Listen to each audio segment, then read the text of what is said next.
Ladies and gentlemen, welcome to Ragnarok. I don't actually have like a molten background for this. I was thinking about something like that, but I don't have one. Like, I've got the war background. I could kind of use that, maybe, I guess. I don't know, do you think I should use the war background instead? Maybe that might work better. We'll do that. We'll do that. There we go. Ragnarok. Welcome to Ragnarok. Death. So what's up, guys? Obviously, I shouldn't have to say this, but for those of you joining us on YouTube or watching the VOD, there will be spoilers for Thor Ragnarok here. I like to call this the duh effect, aka, well, no duh, but I just want to be nice and clear. Oh my goodness.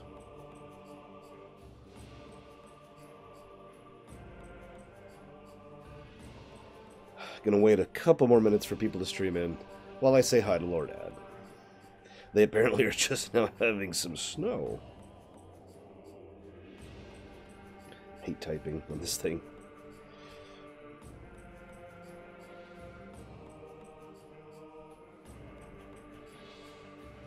Hate typing on this thing. Oh my god, I hate typing on this thing. I think that's the fifth spelling error. You are welcome next time. Thank the people who donated. Remember, I'm not a proper games journalist. I'm not a proper media reviewer. I'm not a proper person who can say hi to Incompetence Machine. I'm just some guy who, you know, has his little show. So every single game I cover for a premiere run or for rumination, I have to buy it basically out of pocket. You know, that's my business expenses. So again, thank the people who donated for Sonic Forces to be purchased for us to play it tomorrow. Although, speaking of which, I should check to see if it's preloadable. I'm not going to do it, because I don't want to kill the stream, but I just need to check. I'm not too worried about it. I doubt it's going to be one of those 24 gig things or whatever, you know, like frickin' Call of Duty was. That was so stupid. Like, I liked that game, but Jesus Christ. Here we go, Sonic Forces. God, I have too many games in Steam. We'll be playing the PC version, obviously. Easiest to work with. Nope, can't preload it yet. Okay. Whoops.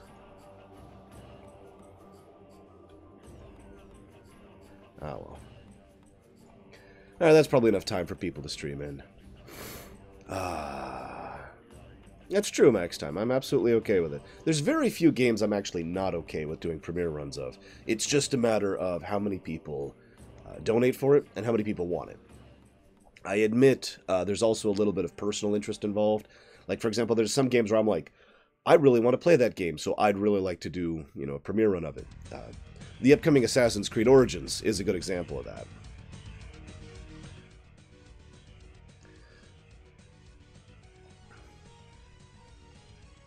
There we go. I've got I actually have a playlist called Lava. It's the one we're going to be playing today. How's the audio volume? I am feeling better. I'm at the point now where it's mostly moved up to my nostrils, and it's a strain to talk, but I think my voice sounds better. I don't know. I can't quite hear myself at the moment. So, anyways, Call of Duty. Yeah, I liked Call of Duty. It wasn't, like, mind-blowingly great, but it was still enjoyable. It's still going to get a stamp of get it on sale when we get to the review, which will be going live in, I think, a week and a half at this point. So, ladies and gentlemen, let's talk about Thor. This is your last warning. Spoilers, spoilers, spoilers, spoilers, spoilers. Okay, now I have a question for you guys, okay? What do the following films have in common?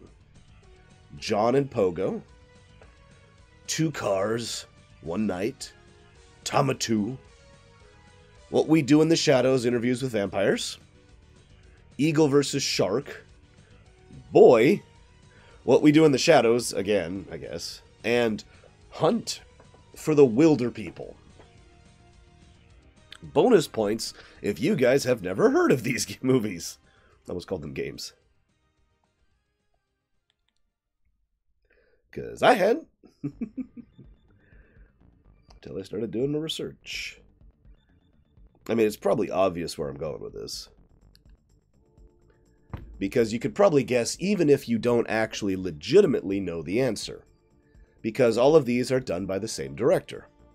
That is the answer. These are all done by the same director. Woo! And it happens to be the director of Thor Ragnarok. Now again, I've never even heard of these films. In fact, several of the ones I list aren't actually feature films. They're short films, or I forget what they actually call that, where you've got like an indie flick that's played for a private audience kind of a thing. So, bunch of random stuff that most people, I shouldn't say most people, excuse me. Most people I've seen I've never even heard of. Oh, and then Thor Ragnarok. Actually, no, he didn't direct Green Lantern. Green Lantern was directed by Martin Campbell next time.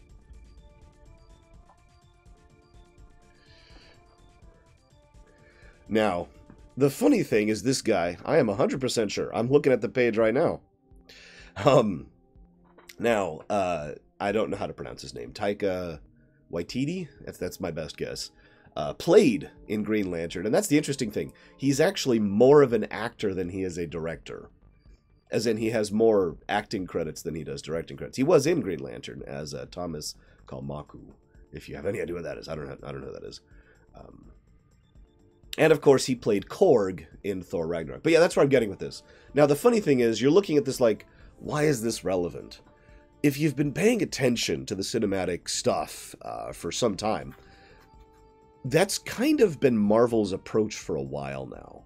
They've actually had people combing, for lack of a better term, the indie market of filmmaking, trying to get up-and-coming directors who are brand new or are moderately well invested. Like this guy in particular, he's been directing since 2002. That doesn't sound like brand new, but his first actual film that was really a film was in 2010, so he's not really that, well established, if you understand my point here. But, they comb the market, they try to find lesser-known people, lesser-known directors, and they say, you. And they have this knack. I want to know what team they send out to do this, or teams, as the case may be. Because they've had this knack for a while now of being like, bam, you, and pulling them up, and it works. And yeah, they've been doing this with actors, too. Getting a lot of lesser-known actors, or actors who basically, this is their first real gig, this is their first real blowout success, is being in a Marvel movie and making it work. Their talent scouts are phenomenal. Hi, hates Disney. I'm going to turn this one down a bit. Holy crap. Actually, let's just move on. It's too loud of a song. So this is Taika. I don't know how to pronounce his damn name. I'm an ignorant American. What do you want from me? And I absolutely love how he directed this film, because he made it a point to try and showcase not just the character significance of the film, but two things that are relevant to me. One is they changed the status quo in several significant ways, and two, they kept the fun factor. Now, how much of this is debatable. He didn't write it, after all. And so a lot of the presentation of Thor Ragnarok probably belongs in the hands of the writer, not merely the director. But I do still give him absolute credit, because you could tell he had his finger on the pulse of the film, is how I like to phrase that. He knew exactly what it was going for, and knew how to pull that performance out of its actors and out of its editing scenes to present this. Now, what I also found interesting, before we go into anything more, is that I've heard several people say this is the first comedic Thor film, and it's a good thing. Thor needs to be a comedic film. It worked great, and blah, blah, blah. Did those people not watch Thor 1? You guys have seen Thor 1, right? Thor 1 is a comedy. It's a comedy with some serious moments, but it's a goddamn comedy. Like, okay, you will not stop the God of Thunder, drug down, right? Or how about literally backing the truck into him? I need a horse! Come on. Thor 1 was a comedy.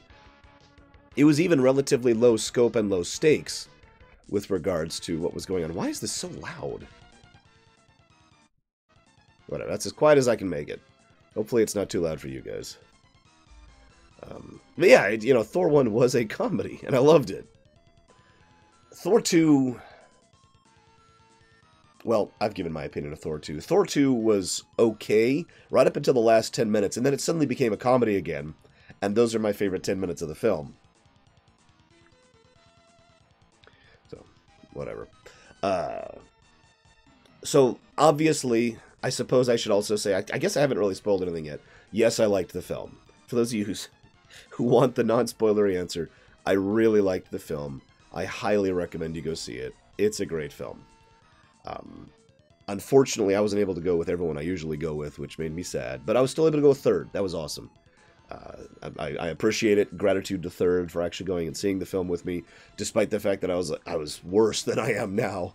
Because this was yesterday, when my voice was practically gone, and I was hacking, and, you know. So, woo. Let me go ahead and let me start by saying the things I didn't like about the film. So I'm also going to open the door to you guys. While I'm talking, what did you not like about the film? Now, there are 3 things I didn't like about the film. The first is the thing I didn't like the most about the film. And that would be the... that would be the 10-minute betrayal by Loki.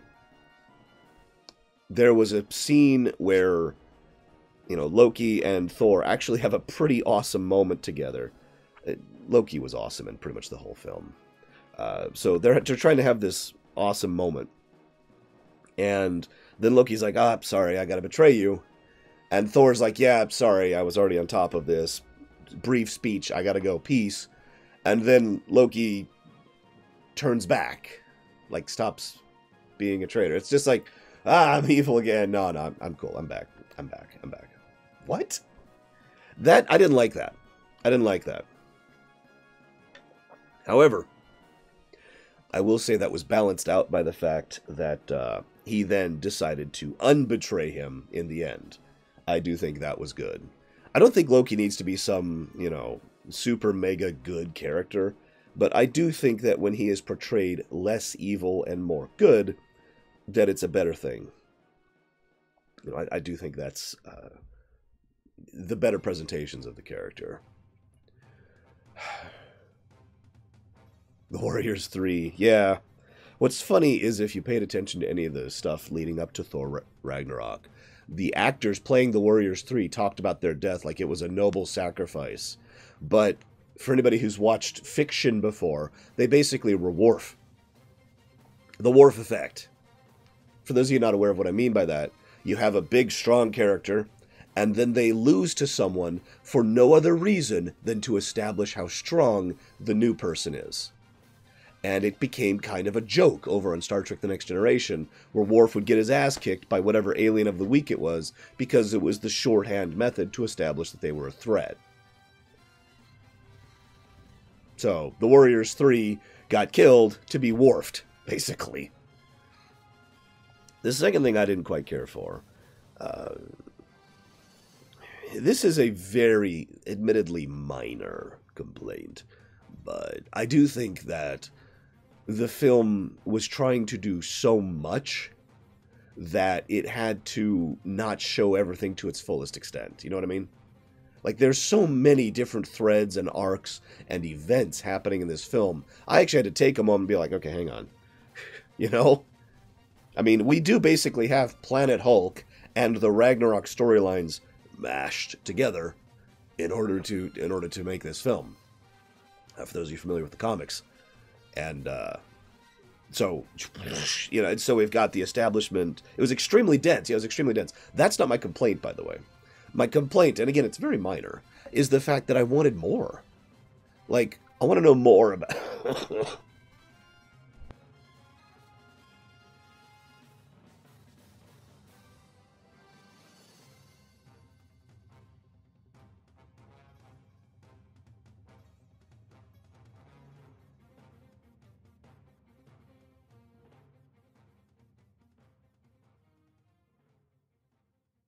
I wanted more. That was my complaint. I want to know more about why these portals exist and lead here. I want to know more about why this trash planet exists. I want to know what happened with Banner at the end. Like, they had this big build-up, and it was part of his character arc. And it was basically like, okay, we've got to rush through this character arc. Come on, come on, come on, come on, come on. Okay, there we go. You know. I wanted more. It was my only... It's like I said, it's a very minor complaint. It's like you set out a delicious spread of food, and a banquet in front of me, and you let me take one bite of each thing. It's still good, but it's like, can I have more of that, please? No, wait! Don't take the plate away. That's how I felt. Yeah, the past of Odin was another thing they covered. They covered the past of Odin. They covered the establishment of Asgard. They covered the Ragnarok itself. They barely covered Suture. He was there. They talked about Hela. Scourge was in this. We had... Oh, God, I don't remember the name of the planet. What was the name of the planet? Hang on, I got the list up here. What was the name of the damn planet? It doesn't say. They got the planet. You know.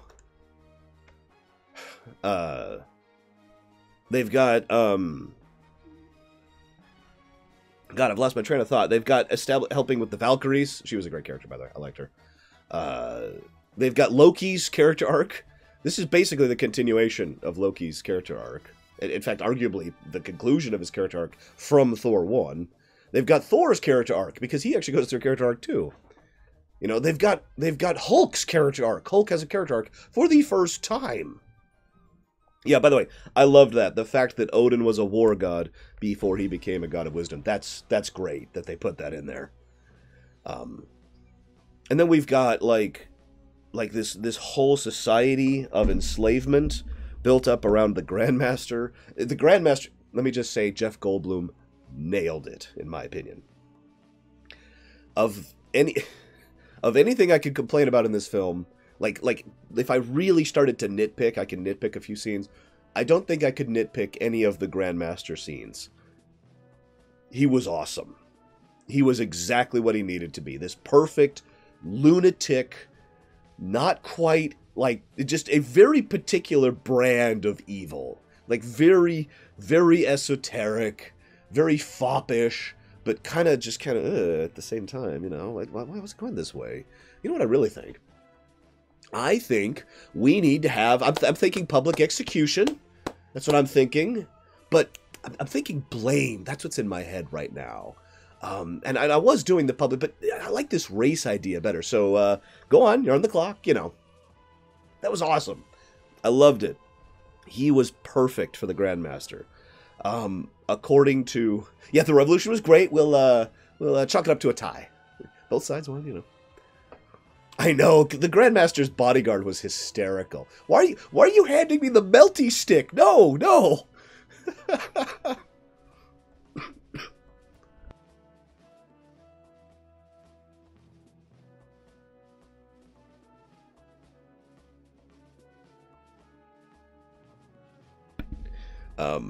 So, you know, obviously great stuff there. But my point is, that's my second complaint. Very minor complaint, but I wanted more. There's so much on display in this film. For someone like me, everyone knows character's my big thing, right? Character's like top thing. That's my favorite thing in story. But my number two thing is setting. I love world building.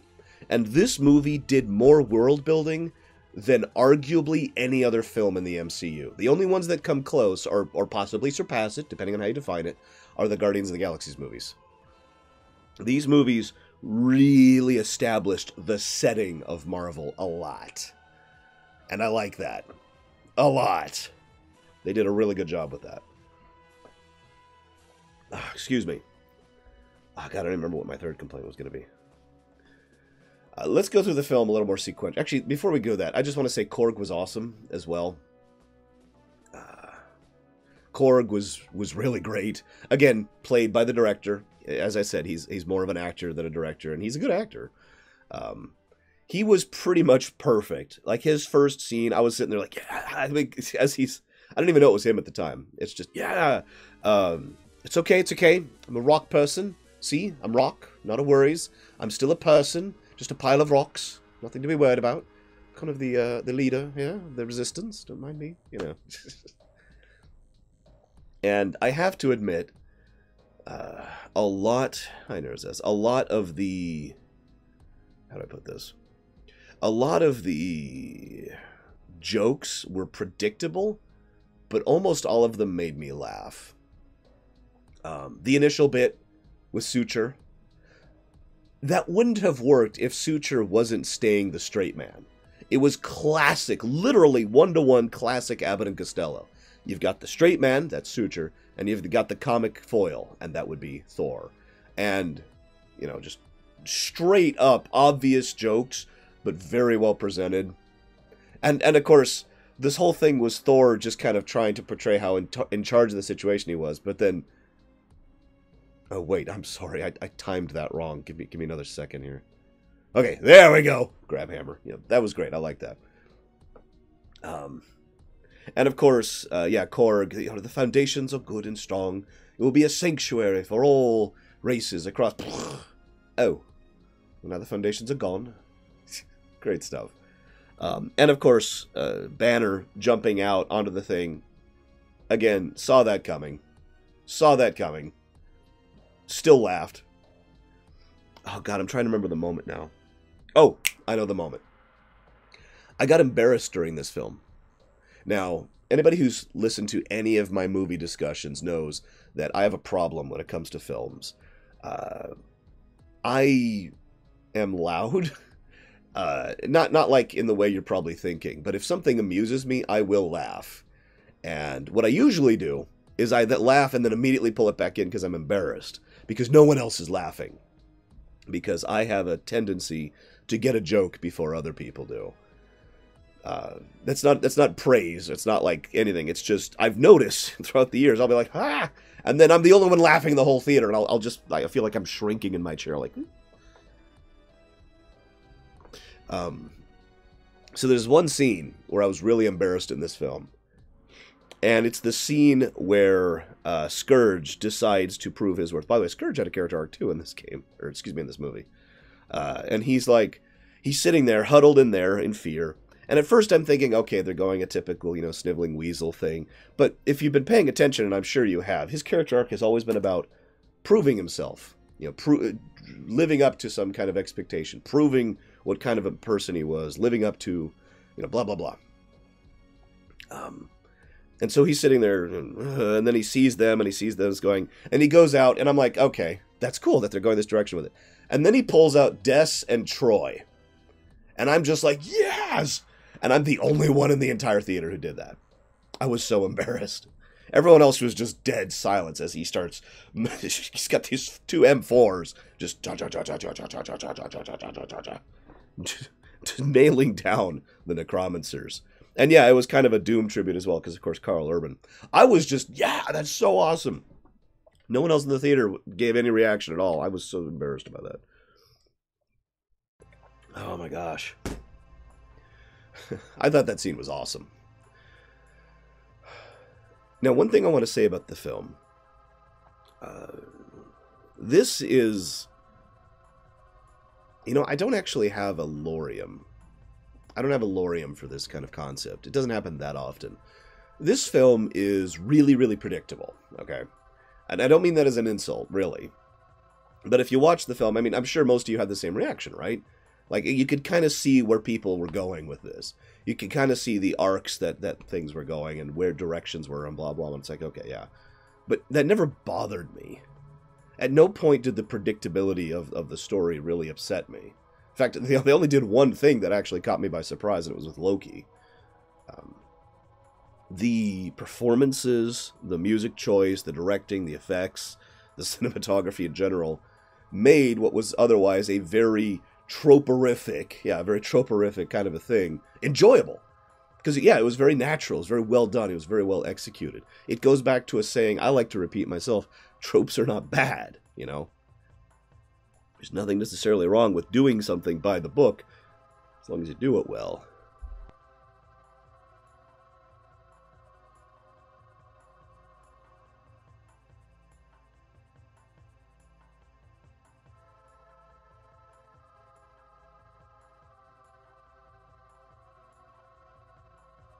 So, that was awesome. Yeah, Hulk. No leave. No, go! Now, I gotta say, this film makes me sad we never got, and probably are never getting, a proper Hulk film. Now, I know why. You know, we've talked about this. Hi, Myron, spoiler alert. You know, we've talked about this before. We know why that there's not going to be a proper Hulk film. And there's rights issues, and there's legal issues, and there's all sorts of bullcrap with that. But, yes, it was good. But it makes me sad. It really makes me sad, because he was awesome. In my opinion. Like, this is the first development for Hulk ever in the MCU. Remember, Hulk wasn't actually a character before now. Hulk was just another Banner. Like, Banner, forgive me for going into Avengers a little bit here, but one of the main points of the Avengers for Banner's character was that he kept trying to distance himself from the Hulk, but he was the Hulk. And that was one of the main character points, that there wasn't a distinction. It was one entity, just different angles on it, right? This film established Hulk as a completely separate entity. And he even says that as much. You know, I normally we both have a hand on the wheel. This time I felt like I was in the back, locked up, you know? So we actually have Hulk as a character for the first time. I thought they did some really great stuff with him. Obviously, there was some funny stuff. You guys are already sharing some of it in chat. I loved the bit. That's how it feels. That's how it feels. Even replicating the animation almost perfectly. And then, of course, Hulk punch shooter? No, but monster. No, come on, Hulk. Come on. No. For just a second, I thought they were going to have the Hulk beat Suture. I could see them trying for that. And I'm just like, oh, God, no. Oh, crap. Oh, crap.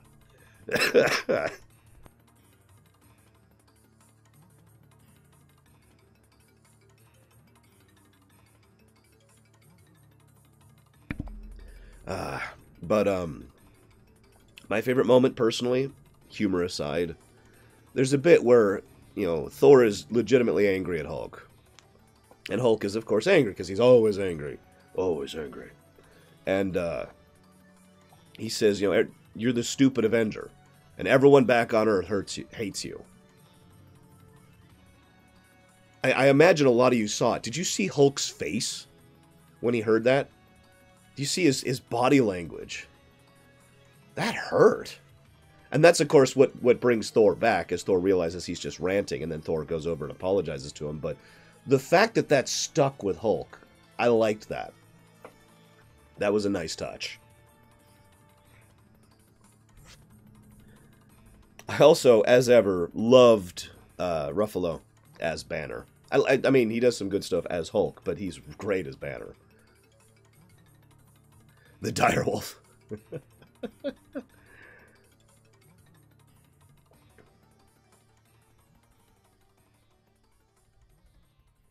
So, I actually meant to look into that. I mean, there are a couple of things that they did. Oh, I never mentioned the third thing I just liked about the film. They kept saying the line, Asgard is a people, not a land. It reminds me of Guardians of the Galaxy 2. Now, I liked Guardians of the Galaxy 2 a lot. I love that film. I was laughing for a lot of that film. But as much as I love the family theme, you know, family is chosen theme of Guardians of the Galaxy 2, they said it too much. They kept reiterating. It's like, okay, I get it, guys. You don't have to keep saying it. Okay, you could stop saying it, guys.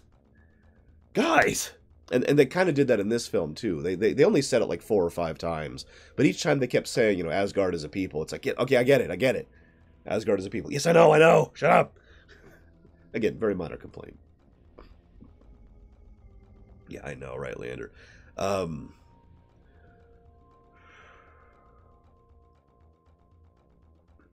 I think the best Banner moments for me were the moments where he was interacting with the Valkyrie, who I don't even actually think she had a name, did she? Yeah, I'm looking it up real quick. Nope, just Valkyrie. Or, you know, Scrapper 142, if you prefer. Yeah, I liked that. And what's also funny is that she was like, no. Pauses at the actual Infinity Stone is like, that's interesting. Speaking of which, how many of you think Loki took the Infinity Stone?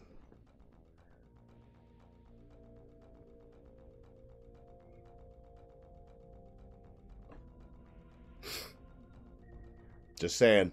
I would. No, I really would. Even if I wasn't evil. I'm not evil, guys. But even if I wasn't evil, of course I would take the Infinity Stone. God, duh. I do love that bit with it. No, fake. Yeah, the Cosmic Cube was there, too. Which is funny, because she kind of looked at it like, Oh, speaking of which, it has been 100% confirmed that the ship during the mid-credits ending sequence is the Sanctuary 2, a.k.a. Thanos' ship. Now, that's kind of terrifying, if you think about it. Because, I mean, they can't fight Thanos by themselves, and they've got a whole ship full of what are effectively refugees. So, yeah, what are we going to do about that? That actually made me go, oh, crap. And I got to wait like another year to find out the answer for what the hell's going to happen about that, at the earliest. By the way, guys, we are officially one movie away from Infinity Wars. Can you believe that? How many of you remember when they first announced that they were building up to Infinity Wars? Because I do. It was like almost a decade ago at this point. Weird to think about that. No, I did not, JNP. So I'm not... I haven't seen the exclusive teaser yet. I was kind of... Oh, right. I was thinking, why haven't I seen that? Because I was deliberately avoiding it because people were saying this connects to Thor Ragnarok, and I wanted to walk into Thor Ragnarok as empty, you know, as spoiler-free as possible. But yeah, we got Black Panther, which I'm really looking forward to, by the way. I've actually always liked Black Panther. That's not true. That's not true. I liked Black Panther the moment they re-envisioned him as Marvel's Batman, and I've thought he's awesome ever since. Don't mean that as an insult, by the way. You know, brilliant mind, you know, honed, calculating, cunning, massive resources to back him. You know, Wayne Enterprises in one case, the Kingdom in the other case, and access to basically mega tech, you know. So, yeah, I'm looking forward to Black Panther. Wait, is it? When does Black Panther... I thought Black Panther was coming out in May. Hang on. You're making me look stuff up now.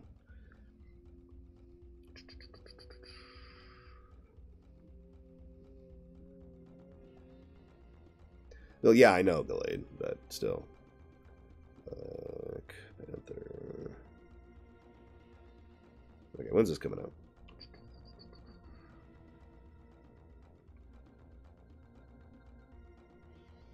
Oh, wow, it's coming out in February. That's a lot sooner than I thought it was. Okay. So apparently Black Panther's coming out in February, and Infinity War's coming out in May. Who knew?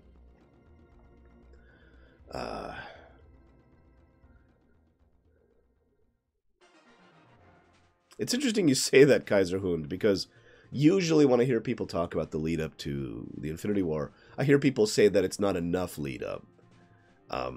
We could talk about that topic if you guys really want to, because it's kind of a separate topic before I get back to talking about Thor. Oh yeah, the Doctor Strange cameo was fantastic.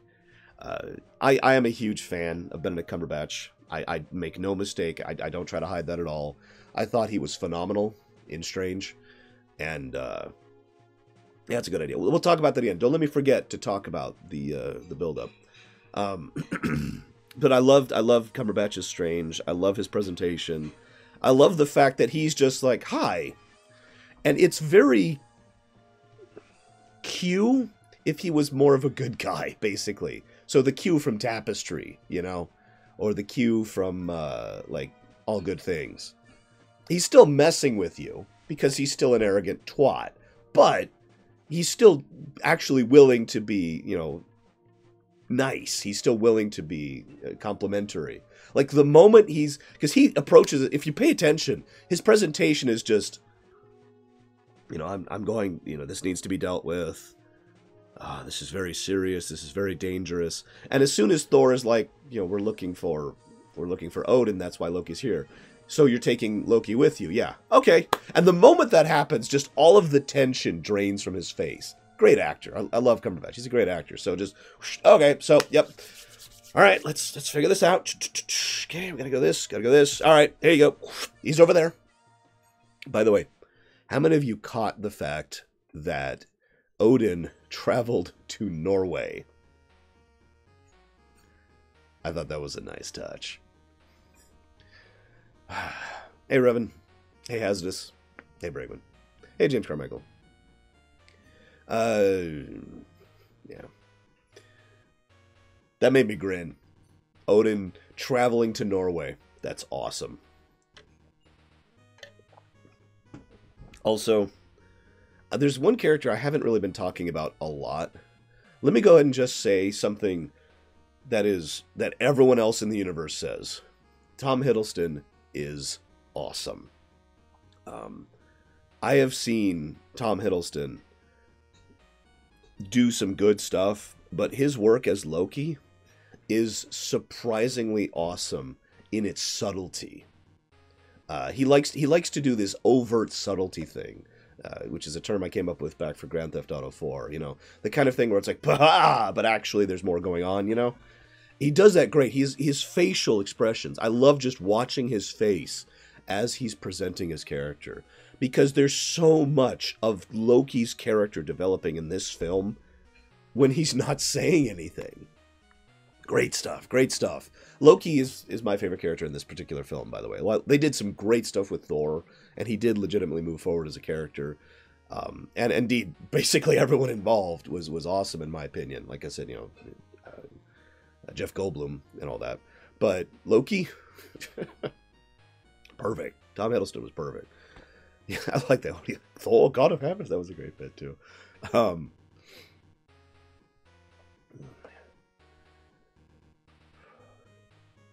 Yeah, that was great, Leander. That was awesome. Loki's face.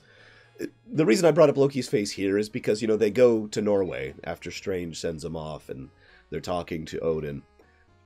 Loki says almost nothing in that whole scene. It's pretty much just Hemsworth and Hopkins talking to each other. But Loki's face did so much. Again, that visual acting in the background there, as you can see how he's reacting to this, as you can see how it's affecting him.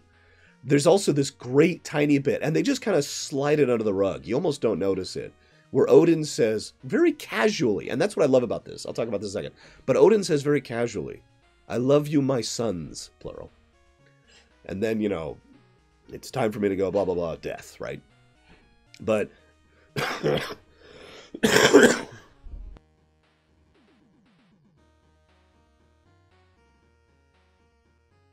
but Loki's reaction to that, Loki noticed, "I love you, my sons."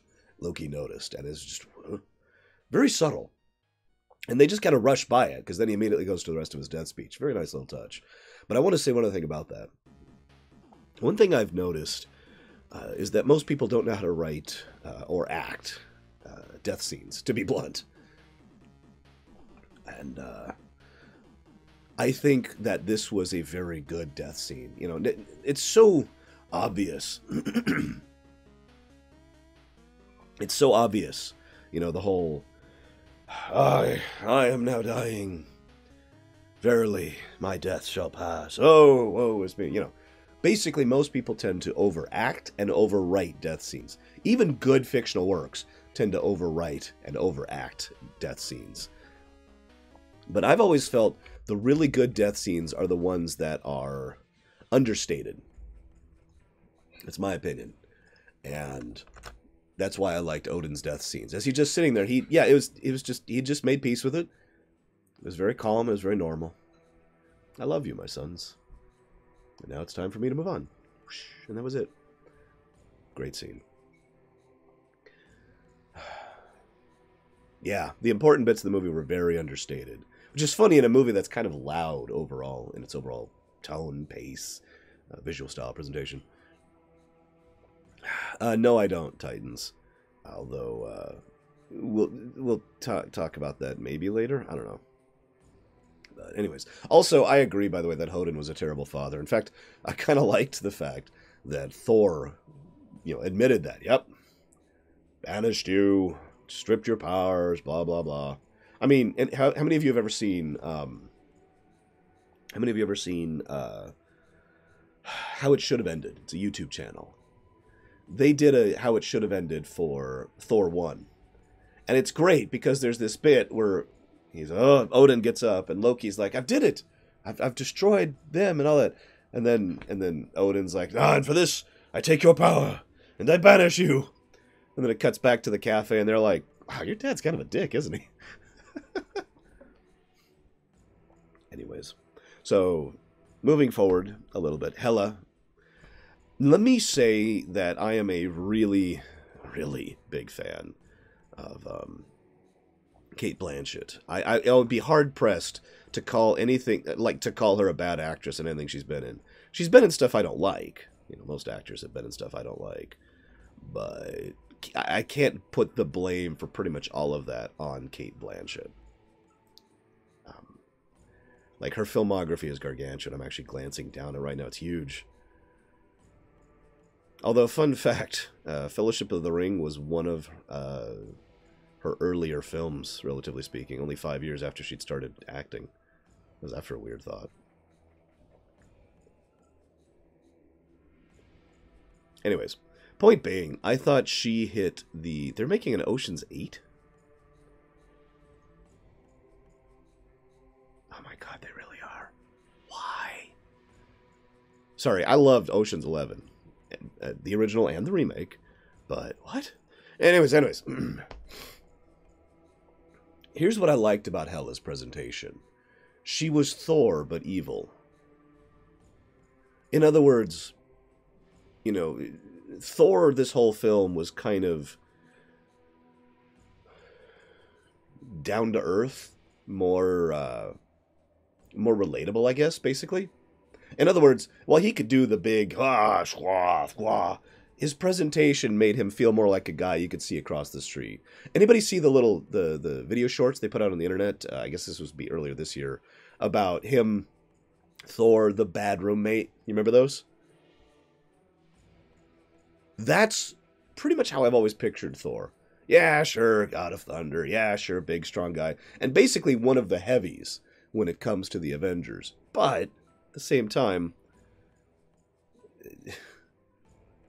he's just kind of like the guy across the street, He's got this weird normality to him. He's not quite the O'Brien. He's just got this thing, which I think a lot of us would actually have if we were thrust into this, and we'd be a little bit snarky. That's the word I want to use. That's what I've been searching for. He's just a little bit snarky. Like, hang on. Sorry. I'm not even moving. The chains are just moving on their own. Hang on. Okay. Sorry about this. Please continue. Keep telling me. Tell me about Ragnarok. That kind of a thing. Hela did the exact same damn thing. And I liked that. I liked her presentation of, I'm the great goddess. Oh, by the way, I'm Hela. Hi, how are you? Look, I'm just going to stop you there, okay? I don't want to know about your family or whatnot. What's your ambitions? Come on, where do you want to go with it? There was a lot of that in her lines. There was a lot of that in her presentation, and I enjoyed it. It was good to see. Now, that being said, Hela, remember how I said this movie was very typical? Hela is a classic. Hela is a textbook, not a great villain. She actually literally had to be defeated by a Deus Ex Machina. No, a literal Deus Ex Machina. Or I shouldn't say literal. That's actually the wrong. I'm sorry. I'm using the word literal wrong. She had to be defeated by a textbook Deus Ex Machina. Bring in Suture, who has the unique power to destroy her power source, and then destroy it. But despite that, Cate Blanchett's performance, the fact that she had an honest-to-God reason for being the way she was, the Odin crap, just put it that way, the Odin crap back when Odin was God of War, and the brutal conqueror, the woman who's just, because her power was just making the blades, but to put this into video game terms, imagine if you have the power to attack. Let's use like a standard turn-based RPG. Imagine if you have a character with lots of attacks per round. You know, many attacks per round with these.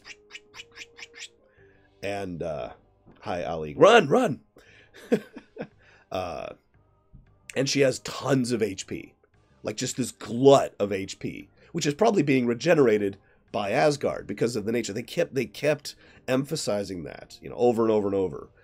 Her power comes from Asgard. So picture someone who's basically got a regen effect, a ton of HP, and a lot of attacks per round. Now, that sounds pretty boring. But I bet a lot of you who have played turn-based RPGs would say, God damn, that character is overpowered. Because that is what she is.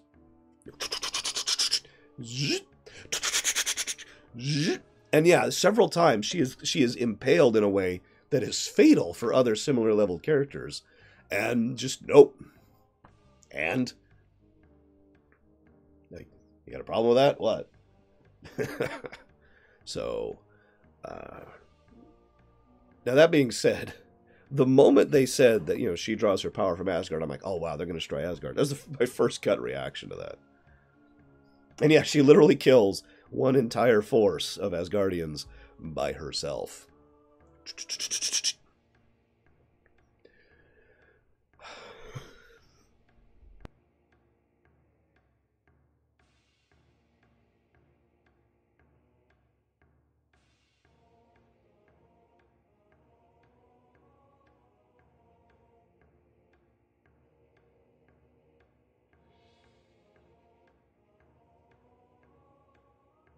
Anyways, Hela.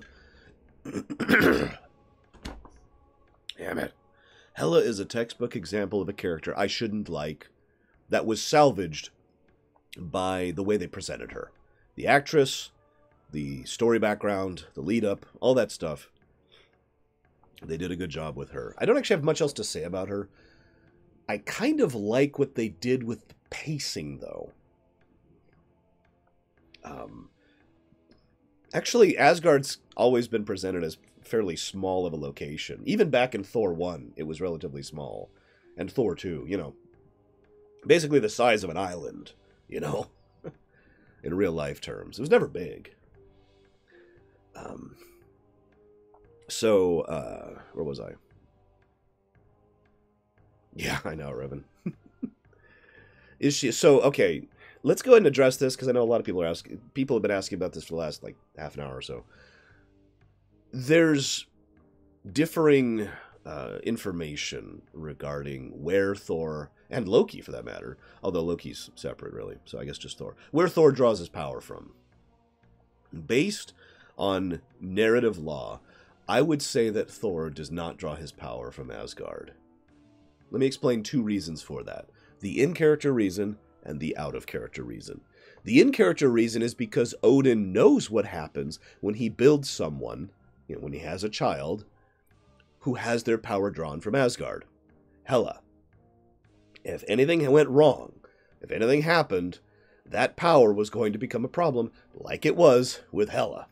And the out-of-character reason is because they still need Thor to be significant, still maintain his status as a heavy, in future movies and in future fictional works. So he still needs to be able to be the god of thunder, especially since he lost the damn hammer. So in character and out of character, yeah, I think his power is different. And again, Odin himself says, you know, it comes from within. So that's my opinion on that. That's what I would be doing if I was writing it, basically.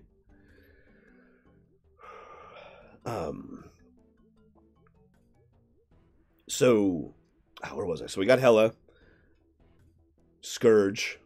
Scourge was nice. Yeah, I like the bit where Korg is like, oh, it sounds like you had a very significant connection to that hammer, like you might have just lost a loved one or something like that. Very casually.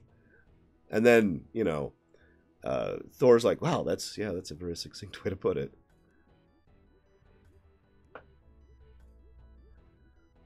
I wouldn't do that personally, Spirit, but that's just my opinion. As a writer, I wouldn't go that route with it. No, more likely, what he would do is he would stomp on board take the Infinity Stone, because that's what he's really there for, let's be honest, and then be on his way, and just kind of shrug as they try to hurt him. Because Thor by himself is not going to hurt Thanos. Especially if Thanos already has the gauntlet, and probably already has a couple of stones.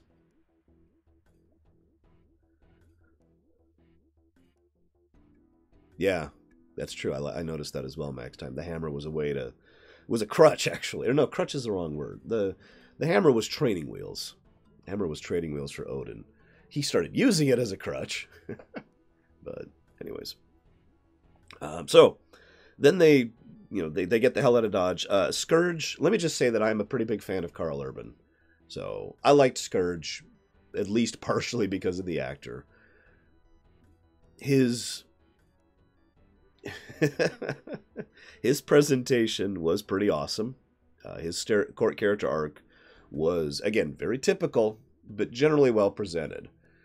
And I think the thing that amuses me most is that at every step of the way, like it's so obvious. That's that overt thing. Scourge is like, what do you really want? What's your big ambition? Well, because yes, that's exactly what I think, Sir Fates. Excuse me. Scourge is like, I want to prove myself. I want to show what kind of person I really am, And I mean, the moment he says that, by narrative law, okay, he gets to prove what kind of person he really is. And it's funny because he's portrayed as basically comic relief for almost the entire film, right up until he has to kill an old lady. And you could tell he's just like, I mean, do I have to do this? He's got the axe in his hand. It's like, do I really have to do this? And then he's prompted by Hela, and he's like, oh, crap. Now she's, okay, I guess this will prove who I am as a person. Okay. Just gonna kill an innocent old woman. That's cool.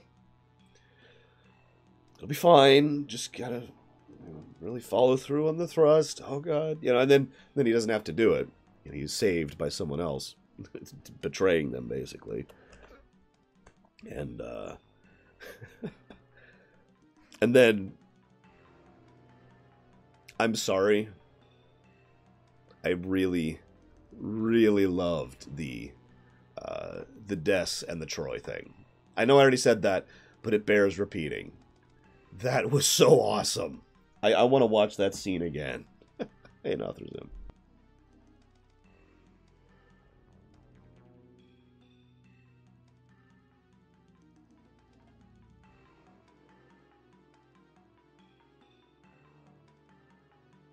Oh, forgive me.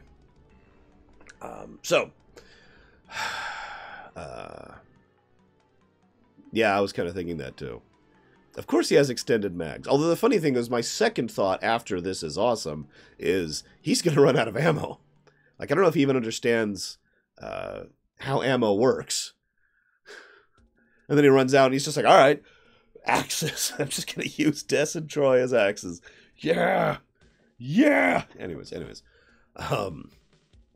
God, so where was I? So they teleport back. I like one thing the movie's pacing did. The pacing was very good overall. It paused when it needed to, for character moments or for reflection, but it never lurched, and it never really dragged, in my opinion. It was always, all right, and then this, and then this, and then this, and there's like this little breather in between almost every push forward. Because again, a lot of density, a lot of stuff happening. Now, let me just say that I like the idea of a planet that's basically a dimensional place where things end up when, everything else, when something goes wrong with a teleportation or a portal or a warp drive. I like that idea. I like that idea so much that I have decided to steal it for my own settings. Because it's a great concept. I love it. And the idea that the Grandmaster is there who's like, oh, well, I'll just have to set up my own planet with blackjack and hookers, It was great. I've already praised Jeff Goldblum. I don't have anything else to really say about him, other than that he was still awesome. And that's true. It also gave us, again, more, yeah, kind of a Traverse Town. Good reference. It gave us, again, world building, a lot of world building. Because it's not, a lot of people think world building is sitting down and saying, in the 15th century, this person ran over there and did this thing with this thing. No, that's not world, I mean, like, it can be world building. World building is establishing how the setting works in addition to what has happened in the setting. And that's one of the reasons I say this film did so much world building. We understand a lot more about how magic works, about how teleportation works, about dimensional travel. We even understand more about how Heimdall's sight works than we ever have before. So a lot of good stuff about that. And yeah, time to displacement. That was awesome too. And yeah, I saw the Beta Ray Bill face on the Gladiator Town. I couldn't recognize it at first. I'm like, who is that? Like, I recognize Hulk. Anyways.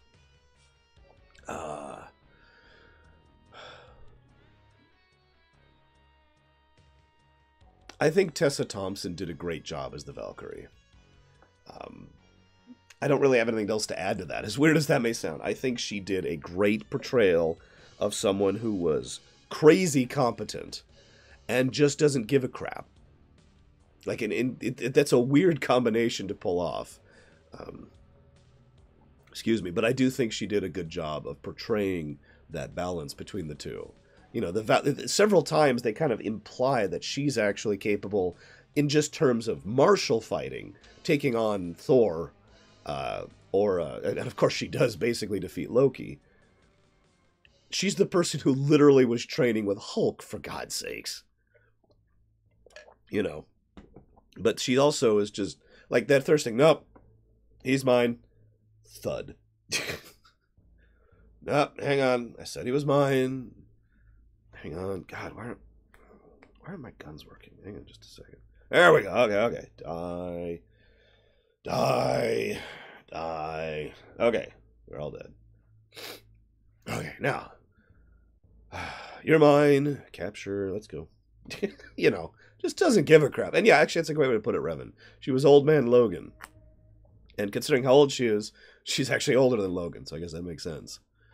The last Valkyrie. But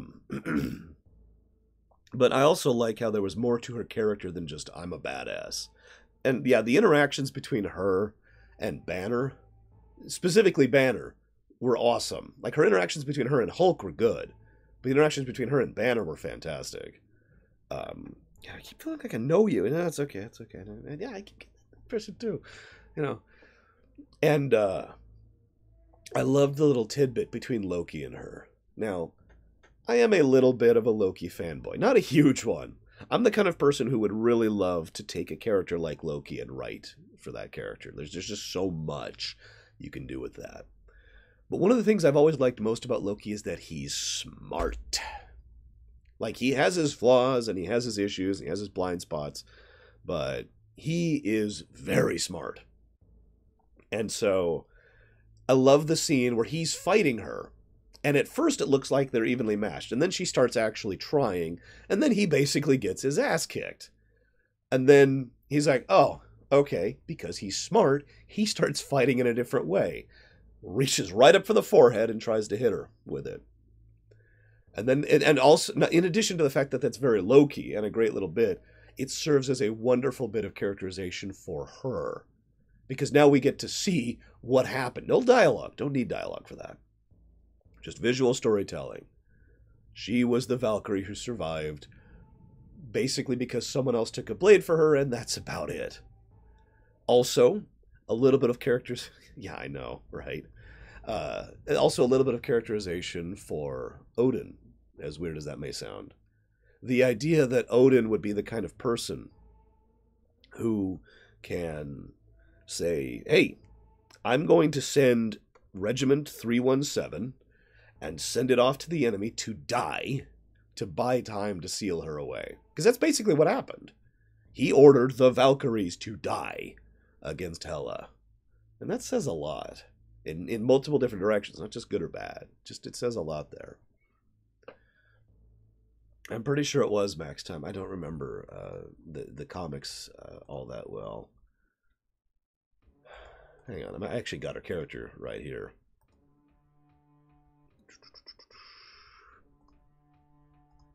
You know, the character of Valkyrie.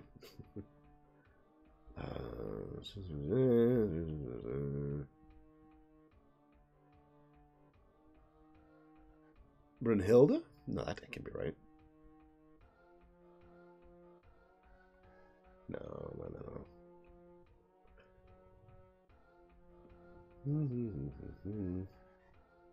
Maybe it was Brunhilde. I don't know. I'm not that great about the comic lore. I'm just going to be 100% honest about that.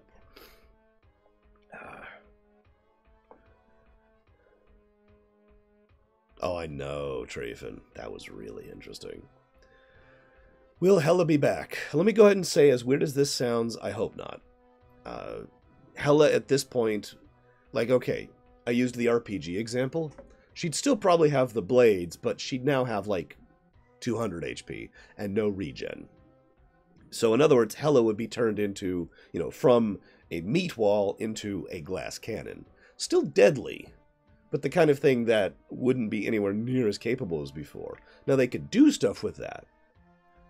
The reason I say that I hope they don't is because, have you seen the character lineup already for the MCU? You know, hang on. Let me just pull up Infinity War really quick here. Let's look at the cast list already. Because they're already done with Principal for Infinity War.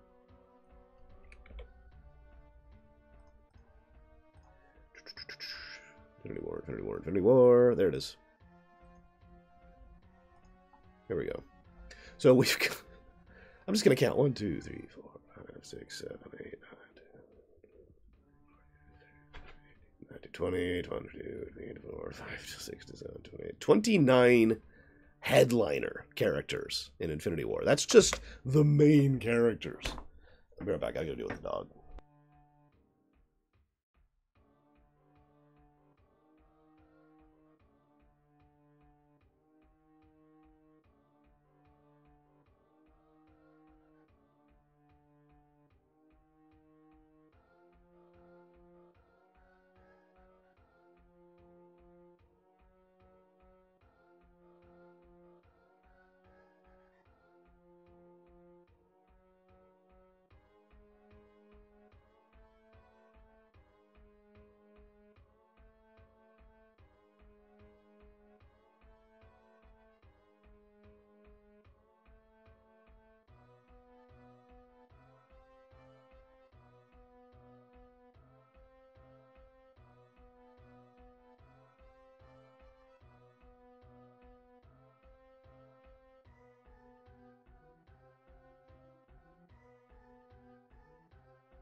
Anyways.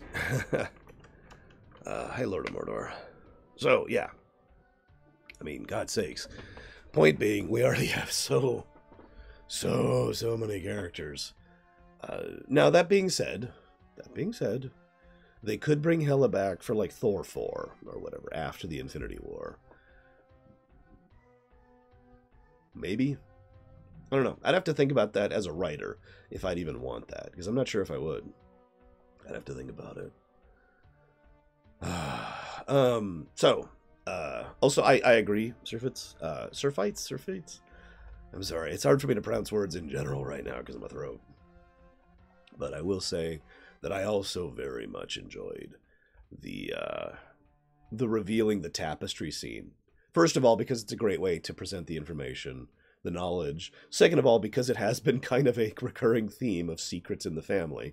Third of all, because I also like the idea of a new character revealing previously unknown stuff, as long as that's not too big of a retcon. And fourth of all, because you know Odin's the kind of character who would keep that old mural there, isn't he? After he became the... No, not Radagain. After he became the god of wisdom. You know, seal it away, but don't get rid of it kind of thing. It's very him, I think. And yeah, Hela was, of course, right. Like I said, Hela wasn't just evil for evil's sake. There was a purpose. There was a reasoning there. She was raised to be the conquering force of death. So she was. Honestly, I'd be kind of pissed off if I was her too. Also, just really quick, while we're talking about Hela again, I mentioned how she's basically that kind of snarky thing again. I love the bit where she gives this big, epic speech to the army, and they're like, we don't know who you are. And her response is, I just told you this. I just told you who I am. Were you not listening? Just 5 minutes ago.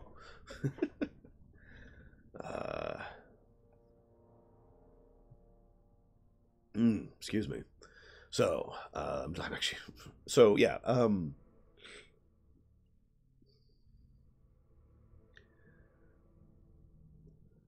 one thing I really like is Thor is actually pretty smart this whole film. Did you notice that? He's not like Loki levels. He's not like most other characters, but he actually thinks his way around a situation pretty well in most cases. And probably my favorite presentation of this is how he wisens up a lot. Of course, actually, no, my favorite presentation is when he puts the thing on Loki. But yeah, more street start. I like that idea. But I like how he engineers his escape. Gets the thing off of, Tracker, the Valkyrie. It's like, this is what heroes... And then he throws the thing. And of course, it hits him right in the forehead. As soon as he started winding up the pitch, I'm like, oh god, he's going to hit himself in the face. I've thrown that pitch. I'm sure a lot of you have too. Like when you were a kid or whatever. Playing kickball. Or, God, I can't remember the name of it. You get a wall, and you kick the ball against the wall, and there's rules. I've played that game, see. But anyways, so then, breaks out, gets down there, gets to the jet, which apparently can fly through space. We need to talk about that really quick. So for those not aware, during Age of Ultron, Joss Whedon and the writers and producers and just everyone involved in Age of Ultron said, we're going to set up Planet Hulk. We're going to have the jets, and it's going to be space capable, and the whole idea is that he's going to take off and he's just going to leave the planet because Hulk doesn't feel wanted anymore. Like, they did that. They did that whole establishment. They did the whole build-up to it, right? Yeah, I know, right, Leander? And so the higher-ups, Disney, basically said, no, you can't do that, because of the whole Hulk issues we've referenced already, the fact that they can't really do a proper Hulk film. So they're like, okay, so they actually went back and changed certain parts of that, so it's just him flying off into the distance. Then when they're making this film, they're like, okay, so we need Hulk to be here for a pseudo-Planet Hulk thing, and they're like, I'm sorry, what? So it looks kind of like a retcon, but it's mostly because it wasn't supposed to be, if that makes any sense. So, just thought I'd share what the hell was going on with that one. I do like the idea that Hulk was just flying through space for however long before he ran into a frickin' random portal. The real question for me is where the hell the tunnel opened up. Like, what random tunnel did he end up going through? Anyways, so, Hulk gets there and he's like, no, wait, don't leave. He's got that child mentality thing going on again. And he's absolutely wrecking their method of escape because he doesn't want his friend to leave. For the record, I like the fact that Hulk legitimately bonded with Thor. That's awesome. Also, the nicknames for Banner and for Thor that Tony built in. That's nice.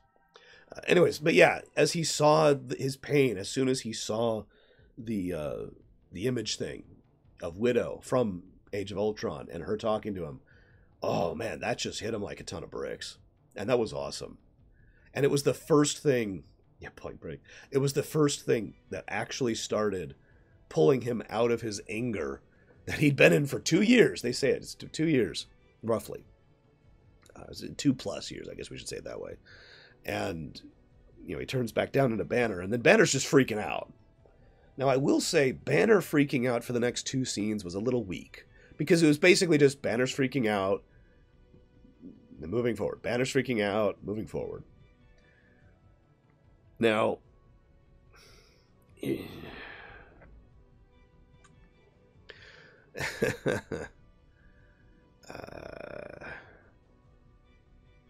what? No, Thor was only there for like a couple days, guys. Loki was there for a couple weeks.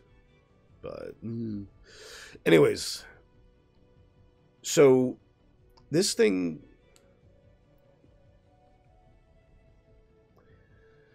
This thing kind of irritated me. Banner goes out of his way to basically explain the whole... You know, I'm worried that I might not come back if I turn into the Hulk again. And that was, like, really emphasized. And that was basically Banner's big focus. And so that's one of the reason...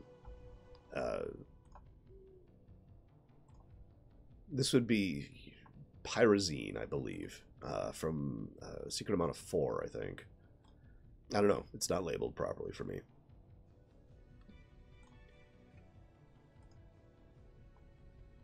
Again, Kaiserhund, 2+ years. That's all we know. They say that in the film. It's been I spent 2 years as the Hulk, and something like that. Anyway, so, Banner being like, I'm scared about not coming back. I'm worried about this. And then, of course, manning up and then turning into the Hulk at the end. That was nice. That was great. Now what? That's basically a character arc that just stops in mid-stride. Now, that is on purpose. I did look into this.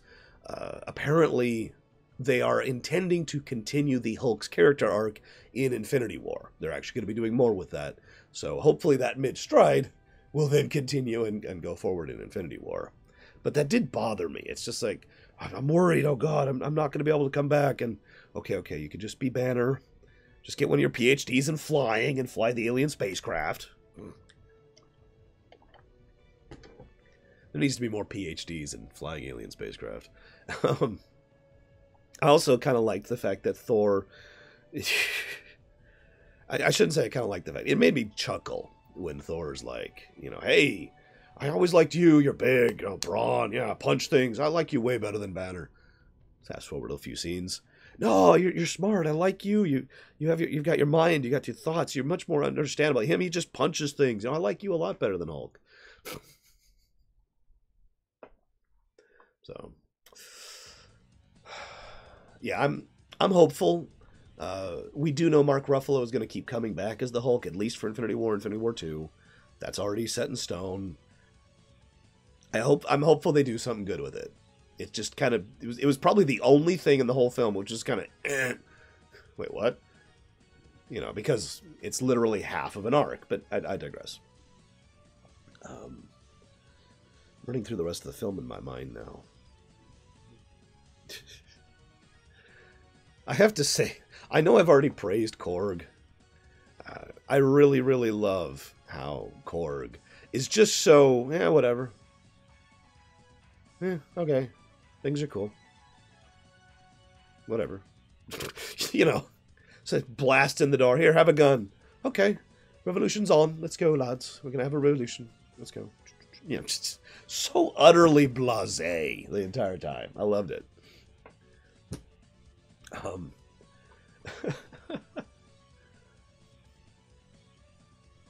That would be amusing, Leander. Oh yeah, he's dead. I stepped on him. Oh, he's not dead. He's not dead, guys. What was the question you were going to ask him? Yeah, we're going to go to Earth then. They should settle in Norway. They should make... No. They should make like an island that's just ruled over and inhabited by mutants. I mean, Asgardians. And they'll have Loki as its leader. No, I'm kidding. Anyways. Gosh, what else? I'm trying to think what else there is to really talk about. Anybody else got anything? Because we kind of already talked about most of the later stuff already. We talked... The big conclusion was what I like to call a typical Star Wars moment. In fact, I would be astonished if they didn't... especially the director, if he didn't actually watch Star Wars films.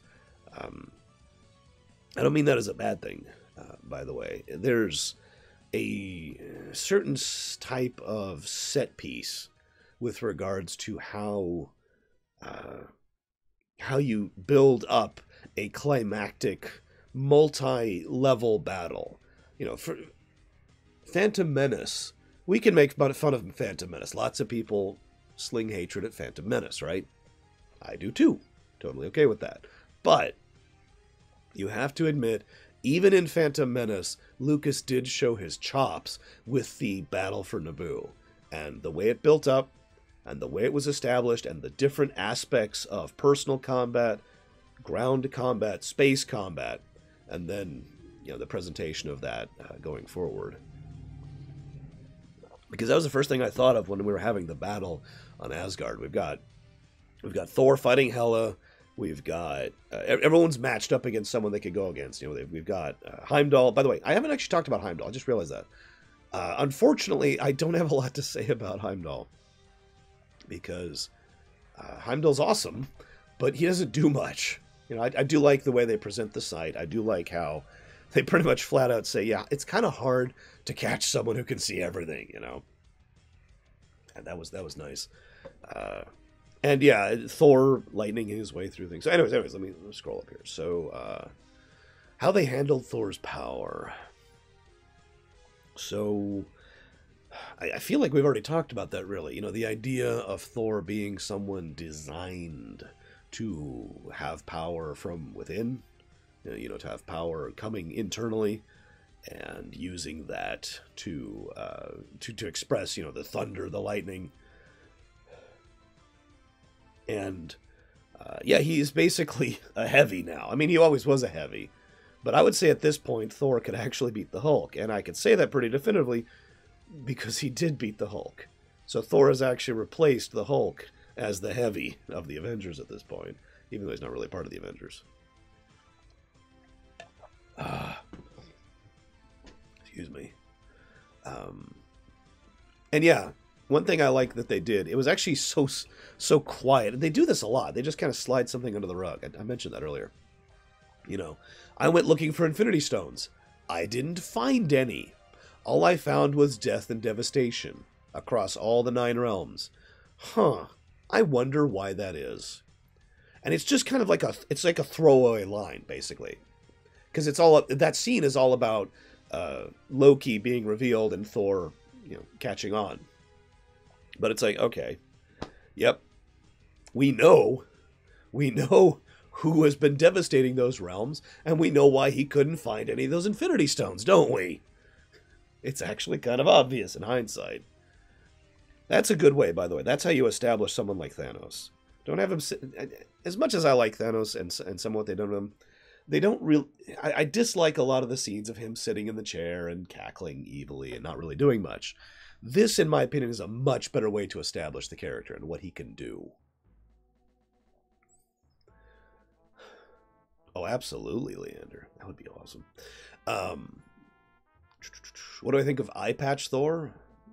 I mean, obvious reference to Odin is obvious, but I do like the fact that they did that to visually represent something that I'm very in favor of. If there's one thing I like more than anything else when it comes to narrative concepts, it's continuity. In other words, changing the status quo. Events actually matter and things moving forward, right? It's one of the reasons that Winter Soldier was so awesome for me, because it's so fundamentally changed and moved forward the status quo for the setting. So, obviously, Asgard's destroyed. Mjolnir is gone. Loki is with them at this point, you know. In other words, the general point is that there's been a lot of things that have fundamentally changed the status quo, and I like that. The whole point, in my opinion, of the eye is that is visually reflecting. We know for 100% certainty that he will keep his eye gone. He is missing his eye in Infinity War. They've already talked about that. They've already done interviews about that and everything. So he's still going to keep he's still going to be missing the eye in Infinity War. And yeah, he's literally got it. That would be cool. Lightning Hammer. Anybody ever play World of Warcraft? Lei Shen, the Thunder King. His Thunder Hammer. That'd be awesome. Or the Thunder Whip. That'd be cool. Should Thor get his hammer back? My opinion, no. Mjolnir should not come back. That would cheapen it. That's right up there with, oh, this character died. No, they're back. No, don't do that. Don't do that. If you're going to do that, don't destroy it at all, and don't kill them at all. I don't think he should get that back. No, no, no, no, no, no, no, no. That's true. What would the hammer do for him now? Hold him back? I mean, I don't know.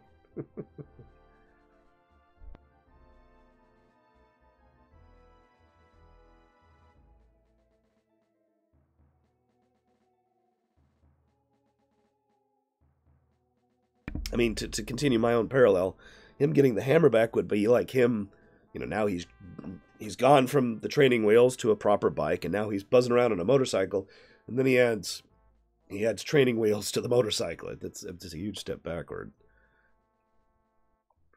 my opinion. Now, that being said, I do love the idea of a lightning hammer. Also, I liked the umbrella hammer. That was great, too. In fact, I loved that bit. They're in the sanctum in New York, and Strange is like, "Oh, don't forget your umbrella." "Oh, right. Smash, smash, crack." And he's just kind of like, sorry.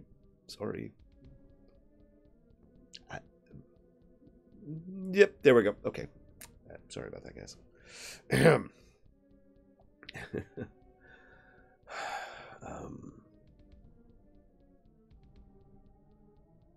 Just thinking about if there's anything I've really missed talking about. I have a few notes up here. I even have the Sanctuary 2 up to remind myself of the name of that damn thing.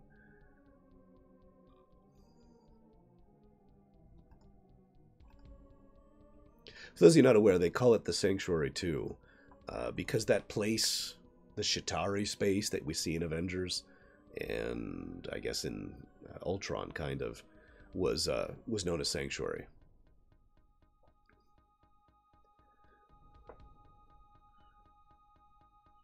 I also agree with the whole versatility thing. One thing I was thinking to myself before watching the film, because I knew the hammer was going to be destroyed. As a writer, if you're going to take away a hero's, or a villain's for that matter, a character's ability in a big way, obviously it needs to have some impact on the character. But another thing you need to do, in my opinion, is if you want them to maintain their power level, which you don't have to do. You can always have them depowered. But if you want to maintain them, you need to give them something new. But this is my opinion. This is very important. Whatever you give them new needs to be different. A different method of presenting power. In other words, my biggest worry was, don't give him another hammer. Like, I was actually thinking that as I was going into the film. Please don't give him another hammer. There's no point at that point. There's no change. It doesn't matter. Okay, I've got hammer 2.0 now. Whoopty crap. So I do like the lightning thing. It is a different manifestation of power. It's a different method of using it, and I think they did some good stuff with it. The lightning fighting scenes were awesome. Just really, really awesome.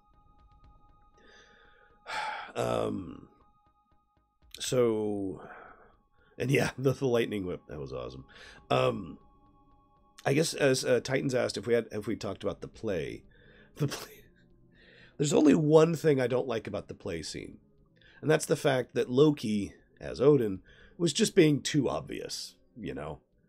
Like it's something that actually bothers me in fiction a lot, where character A is suddenly acting differently, just out of nowhere, and nobody picks up on it.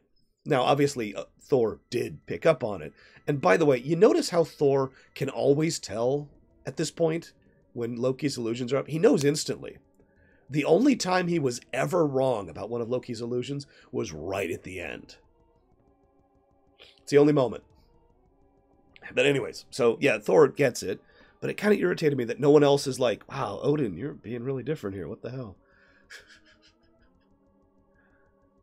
I did like the little bit, I didn't do it for you. That's the one line they pretty much maintained word for word from Thor 2. I didn't do it for you. I like that bit. The muscle wizard. I like that. And yeah, Matt Damon as Loki was actually great. Great cameo, great little thing. Luke Hemsworth playing Thor. That was great. Yeah, at the end of Thor 2. That's another thing. Excuse me. Sam Neill was in there too. I was gonna say, I'm looking at the list here. Sam Neill was there as Odin, and the little blue kid. You melted my heart. God, such a terrible play. I loved it.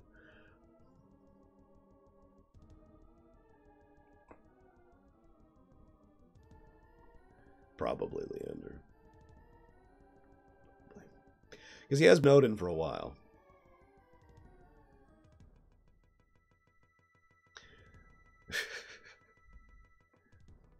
One thing I do wonder, and I'm honestly curious about this. Loki, this is going to sound weird, but I think Loki would actually be a good king under the right circumstances. I think he's got the chops to do, to do what is necessary to be king, all those pragmatic, horrible decisions kings have to make, and to actually be a decent king in the more fictional, fantasized kind of a sense. And yet, what we see is someone who is a terrible king, who's just like, yep. I mean, he's literally lounging when we first see him. Now, that kind of makes sense. The idea is basically that he is now retired. It's something I've talked about a lot in Star Wars. Palpatine was a great leader right up until he won. And then he just kind of stopped giving a crap. Because I get the impression that that's exactly what happened to Loki. He did all this stuff, and I win. All right. Time to not give a crap. Gotta eat some grapes. But it irritates me for the same reason it irritated me in The Lion King. How many of you seen that film? Because I bet it's most of you. It's the one thing, it's actually two things that are related, but it's part of the one thing that has always irritated me, even when I was a kid, about The Lion King.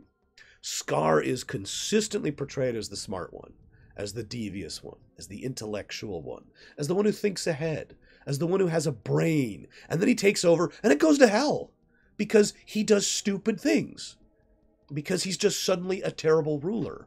And it's not just this sort of vague destiny thing, although that's in the background as well, but he actually demonstrates terrible leadership qualities. What the crap? And again, the only excuse, Heisewan, that I can come up with for that is that he just, all right, retirement. Yep, I won.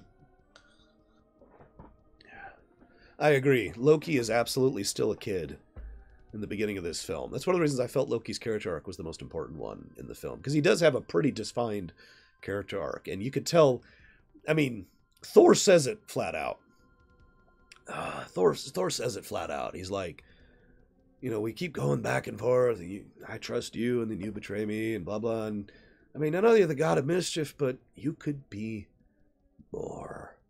Now, how many of you out there are fans of Farscape? Because one of my favorite lines in all of Farscape is in the very first episode, said by John Crichton to Aaron Soon. You could be more. I love that line, because it means so much. And it implies so much. And, yeah, just, oh, God.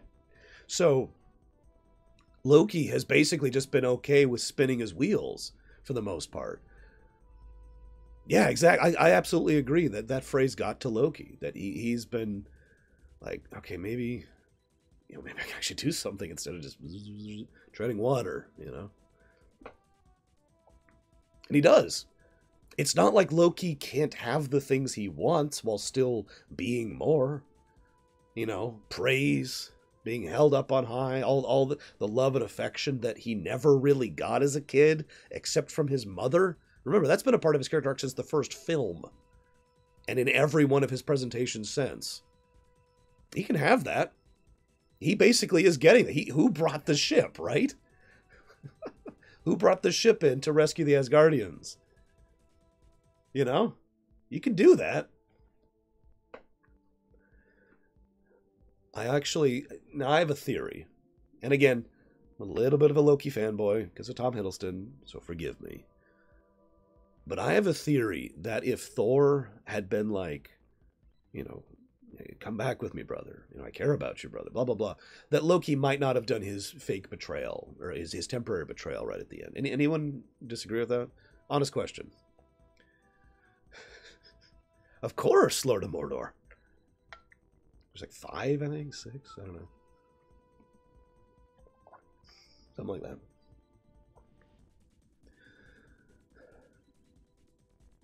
I mean, when Thor says, you should stay here, it's perfect for you, Loki just looks crushed. Like, very quietly. Again, facial action, facial actor, but just, right, you really think so? And there's a great scene earlier where Thor is actually upset at Loki because he mourned him. And Loki's reaction was, like, you did? Really? Like, you're actually upset about that? God damn. And again, even in the first movie, one of Loki's big points was that he wanted the love and respect of his brother. He didn't give a crap about his dad after he found out the truth of that. But yeah, anyways.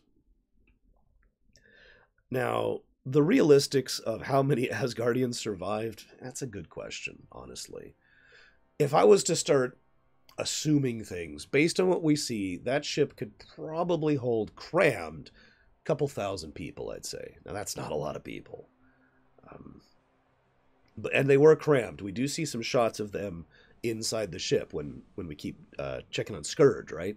So we could assume they might like have 2, 3, 4,000, maybe. That's at the absolute high end, though, I'd say. 4,000 would be kind of pushing it, I'd say. That is not a lot of people. So here's the real question. Do Asgardians maintain their nature outside of Asgard? Or are they basically just humans now? Because if they maintain their nature, that small of a population pool isn't as much of an issue. You know, if they live hundreds of years or thousands of years, a small population pool isn't as big of a problem. But if they're going to be reduced to humans, then Asgard is basically going to just become a small town of humans at this point. Now, they will survive. Asgard will continue onward. But, you know, how much of that was tied to the plane, to the place, the physical location of Asgard? I don't know. No, I mean the Asgardians was the one. I have no idea if the Aesir are even in this one. That's a good point, Max Time.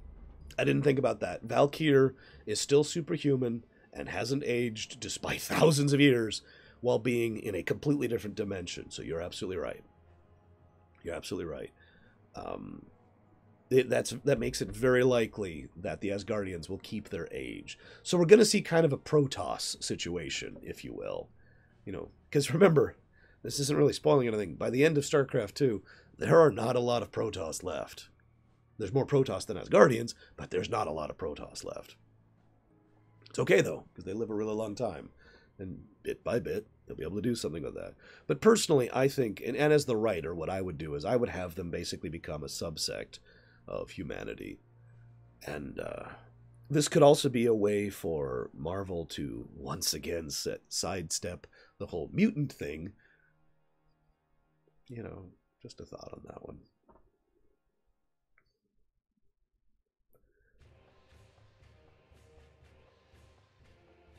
You mean more than he already has, JNP? I'm kidding. I think he's been very well done. Oh, wow. We've actually looped the playlist. I'm sorry. God. We've been talking for a while, haven't we? Let's go down here. So, I don't even know if you can hear the music. So what was the topic I was going to talk about, Kaiser Hund? I don't actually remember right now. Forgive me.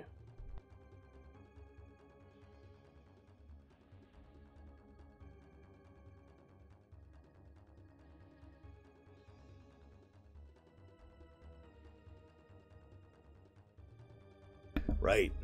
The build-up to Infinity War.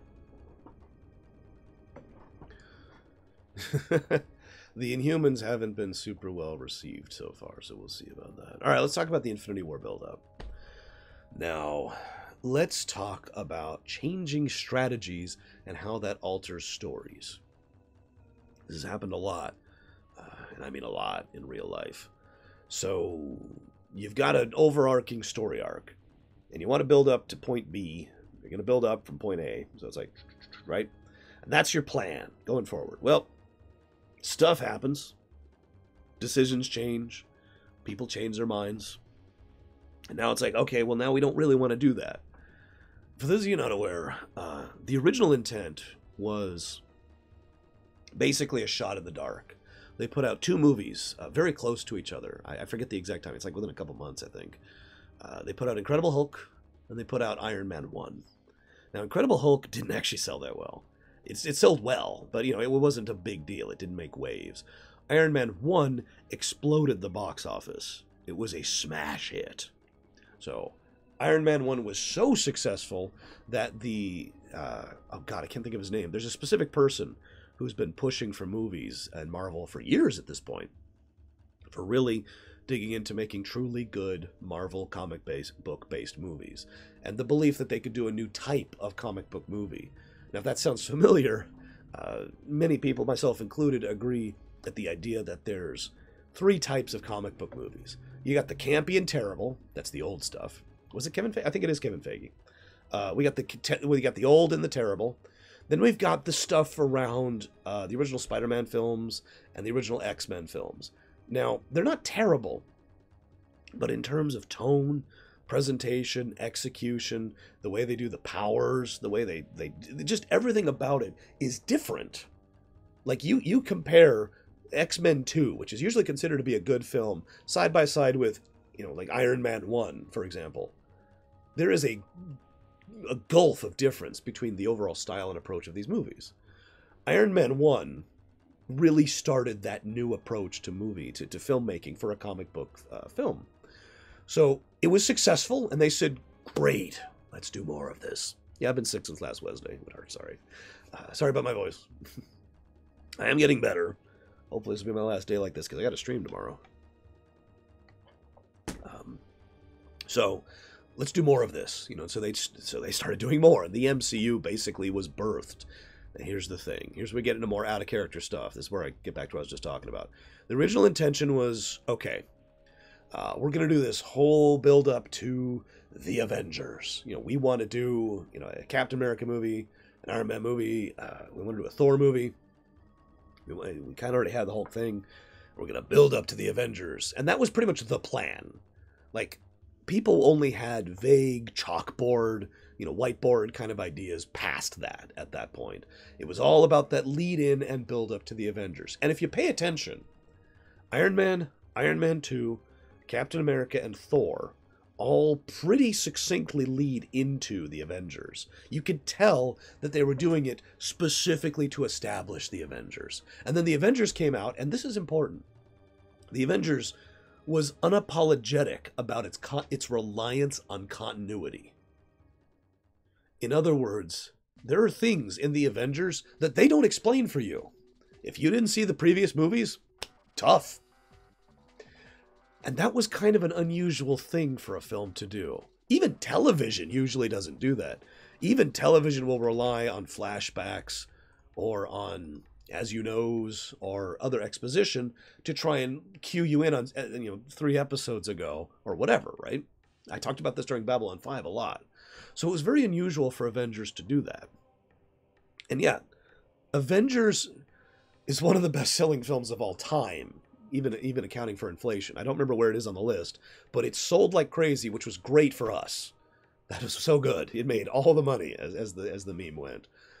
And that established the idea that continuity could work in cinema. Now here's the problem.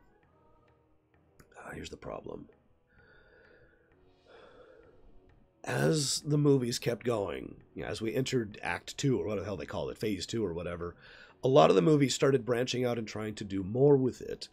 But for whatever reason, and I've never been able to figure out exactly why, the chief executives at Disney and at Marvel both said, let's stop this continuity thing a little bit. Let's pull it back a bit. And the only reason they ever said was, we don't want people to walk into, movie 13 not knowing what's going on because they didn't see movie 11. Now, I can't imagine that was actually their legitimate reasoning, because as I just said, Avengers proved that can work. They had proof positive in a way that even matters to money people. They had money. It sold. It wasn't just a creative success. It was a financial juggernaut. So that's like saying, well, sometimes water's actually pretty dry. So, it was a provable falsehood. For God's sakes, it was a recently provable falsehood. So they decided to go ahead and start pulling back. They went to the S.H.I.E.L.D. show and they said, stop connecting S.H.I.E.L.D. to the movies. And they talked to the people making the future movies and said, don't pretend S.H.I.E.L.D. doesn't exist. Pretend Agent Carter never existed. Pretend well, this would be later, but, pretend the Inhumans doesn't exist. They just, like, push away from it. Ignore it. And it's like, what? What? And so this really went into Age of Ultron, because the original... Now, let me say this. A lot of people I know put Age of Ultron, Avengers 2, as the weakest of the MCU movies. That's not my opinion. I think Iron Man 2 is the weakest one. But I actually liked Age of Ultron. Quite a lot, actually. But that being said, I think it is a lot worse than it should have been. So, we don't know full details, but the original Age of Ultron was supposed to be completely different. It was supposed to be this whole... It was supposed to be Avengers 2. All the movies were supposed to lead up to this next big thing, and then Age of Ultron was supposed to deliver on that. It was the same pattern, right? And then they just pushed away from that. No, don't reference it. Don't talk about it. Do your own thing over there. Don't worry about connecting to the show. Don't worry about connecting to the movies. And so there's a throwaway line, in Age of Ultron about the show. Like, literally just a throwaway line about it. It has nothing to do with anything. It's right at the beginning. And then there's... there was, like, bare touching on certain aspects of the previous movie. And, of course, they were like, we need to start establishing where we're going in the future. We need to establish Thor Ragnarok. We need to establish the Planet Hulk thing. Oh, but no, don't do Planet Hulk. We're changing our mind on that. It was just a mess. Now, again, I like Age of Ultron. But it definitely could have been much better. Then Age of Ultron didn't do nearly as well, financially or creatively. So now, and they already said it in chat, they basically put control back to Kevin Feige and said, here, go ahead. And Kevin Feige was like, okay. And what have we seen with the last few films? There's been a general shift in tone back towards continuity, back towards trying to build up. Now here's the problem. They still have this arc that they've been trying to build since Avengers. Now, I haven't talked about Infinity War yet. But after Avengers, that's when they really started saying, all right, Infinity War. I shouldn't say after Avengers. I'm saying that wrong. After they really started committing to the Avengers project. So, well before the Avengers film came out. So when they're still in the creative design process, and they're still building up this arc to the Avengers, they said, why don't we have this all build up to Infinity War? That's one of the reasons why one of the biggest films to help establish Infinity War is Avengers 1, which establishes the Stone, the Chitauri, Sanctuary, Thanos, the frickin' the nature of the mind control thing that Thanos can do, and all that manipulation, all that stuff. There's a whole bunch of stuff there that actually builds up Infinity War all the way back in Avengers 1. But then again, Phase 2 was like, ugh. And so they stopped. They stopped trying to build up. Like, they stopped trying to build up to the Infinity War. Now, after the switch back, so getting back to the present, excuse me for doing this in a weird timeline, getting back to Age of Ultron era, getting back to the results from that, now Kevin Feige's back in charge. Now they're like, okay, we need to build up for Age of Ultron. We need to build up for the next big collaboration movie because it's the Infinity War. So in other words, let's just establish the build up to Infinity War. Build up, plonk, and then build up. And that's why there hasn't been proper build up to Infinity War. It was always the intent, but then they abandoned the intent. But then they're like, oh crap, we need to go back to doing that. I mean, God's sakes. This is FF15 all over again. Let's make the game. Well, hang on. Let's make the game. Well, hang on. Let's nope, chain engines. Nope, new development team. FF15 wasn't actually in development for 13 years or whatever it was. It was in development for like 2. And it's the same problem here. We don't have the proper development time for the Infinity War build-up. So that's why I said it was a... That's why I wanted to talk about this separately.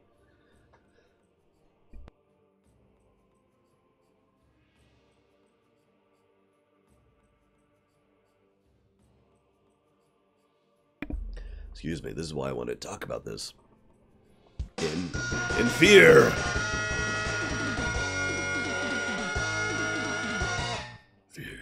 Thank you. Thank you so much, as ever. Permeus. Those are so helpful. Please keep them coming. Thank you, sir. So yeah, so we've got, let's see, what do we got? Civil War. Civil War. Wait, the HP bar works? What? What happened? I missed it. What happened? I wasn't looking at my own screen. I actually turned on the HP bar like a couple days ago, but I didn't think it was doing anything. It's weird. Anyway, so yeah, we've had, so let me explain the final thing here. So you might be like, well, why don't we have a lot of Infinity War buildup in Phase 3? Because, we got Civil War, Doctor Strange, Guardians of the Galaxy 2, Spider-Man Homecoming, Thor Ragnarok, Black Panther. That's the buildup, right? So why hasn't there been a lot of buildup in this? Because that's not how movies work. Let me explain what I mean by this. I keep talking about timelines. Here, let's presume this is the point in time at which Age of Ultron comes out. The film has released, okay? So we're going to move forward a few months to really see the financial and creative results to this. And then we're going to move forward probably another month or so. And that is about the time at which Kevin Feige was put back in charge. In other words, a decent period of time after... hang on. There we go. A decent period of time after the movies come out, right? Makes sense. Problem is, you don't start making a movie here. They had already started making Civil War and Doctor Strange and Guardians of the Galaxy and Spider-Man, like, back here. There's a lot of work that goes into that. So, they kind of already had started doing most of the work. Most of the scripts were already done by the time Age of Ultron came out, before they started really working on these other films. Now, obviously, there's little things that have been put into these films that help establish the Infinity War buildup. But the reason it's all been little stuff is because, for the most part, it was all like, oh, shoot, we need to shove this in, rather than this is a core central part of the movie, right? Unless you take a script and throw it out and go back to board, you're not going to be able to change that pillar that maintains the central element of the movie at all, and still have the same movie. You're going to have to be like, all right, let's add some additional branches to this pillar. So we've got actually, there's a decent amount of buildup with regards to Stark and what he's been doing, and the idea of the criminal underworld, undermarket of the Chitauri tech that's kind of vaguely leading up to Infinity War. We've got, by all accounts, Black Panther will actually do some decent build-up. Of course, it's not out yet, so we don't know. Civil War, obviously, the biggest thing with Civil War was the revelation of how the world was managing itself, and some of the Infinity Stone, the establishment of the new Avengers. Doctor Strange basically was its own thing. The only thing Doctor Strange did to really establish Infinity War was the establishment of Strange himself and his new role. I hope so, Leander. I really do.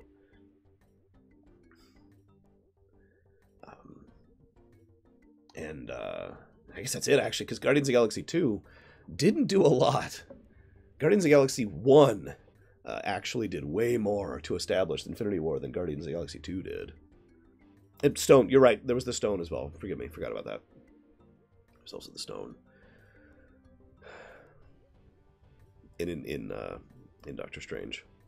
Oh, they did mention Adam Warlock, although still not sure what they're going to do with that. Because that was originally supposed to be a completely separate thing, and then they changed their mind, so at this point I don't actually know what they're going to be doing with that. I am feeling better, Dr. Nimbus, thank you. In fact, actually, let's do a thing here really quick. Because I'm pretty sure we've seen most of them at this point. Give me just a second. Don't, just stop. Stop.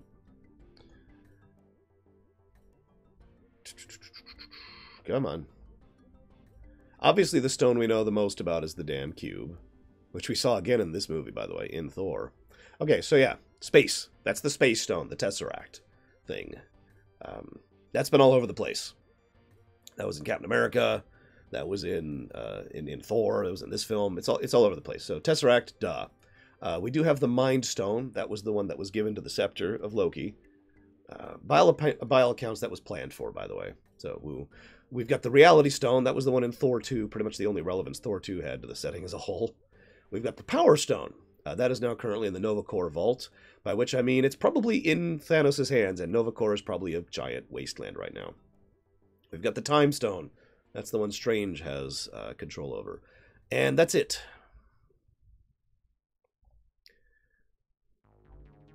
Is that everything? Hang on, that doesn't sound right. I thought there were 6 stones. Give me a second. 1, 2, 3, 4, 5. There are 6 stones. So yeah, we're missing... You're right. I think you're right. I think we're missing Soul, and that's it. Vision has the Mind Stone. It's the same one.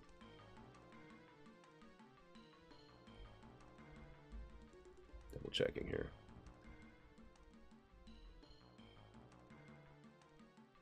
Mind, Soul, Power, Space, Time, Reality. Yep, we're missing Soul. Absolutely. That's the only one we're missing. Which is kind of weird.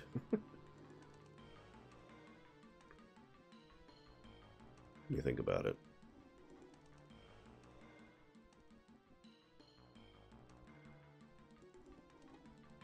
Now, an interesting point.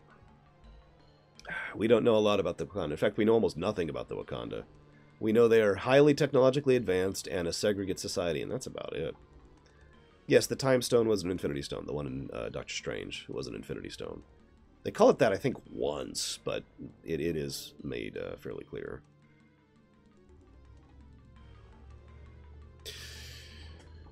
The Eye of Agamotto. So yeah, let's talk about the Soul Stone, because in my opinion, as a writer, there's 2 generalized type of paths they could go here, or that I would go. I should say that.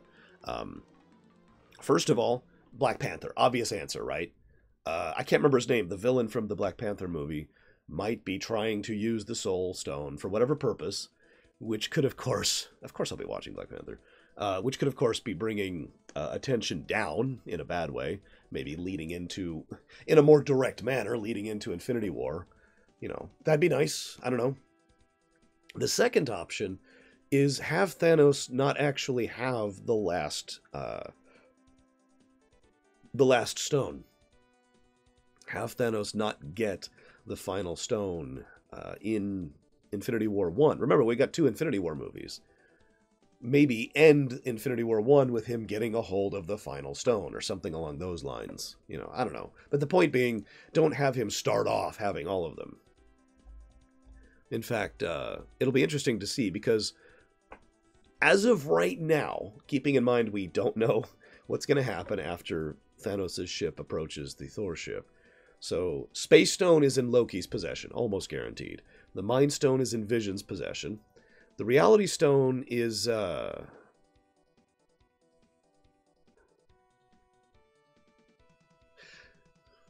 Mind Stone is with the Collector, right?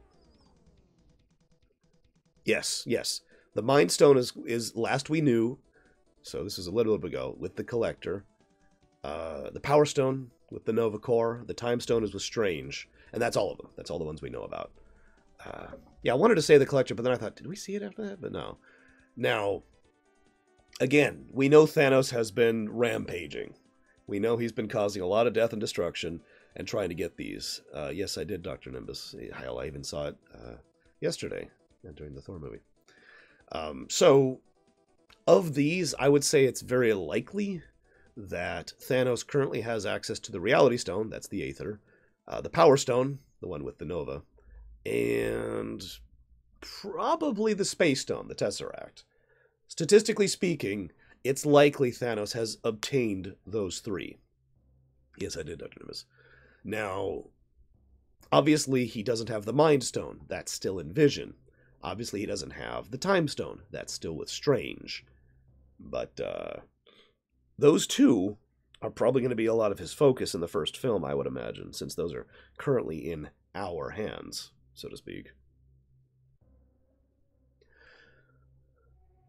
It'll be interesting to see what Strange does about Thanos, because the 2 have completely different power sets, you know?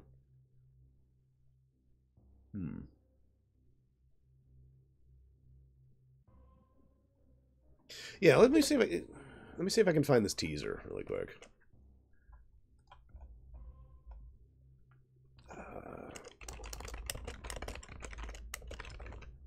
Because again, I kind of went out of my way to not watch this. Because, you know, I didn't want to spoil it.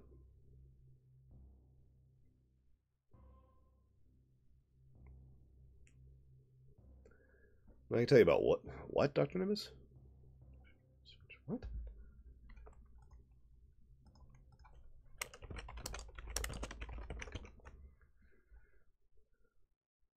Oh. I'll have to think about that. Okay. Hang on, where's... I'm going to mute the audio just for a second here. So I can see this here.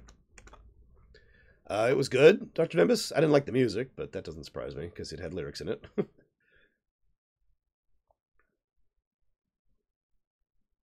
But yeah, I'd be astonished if he doesn't take the Space Stone.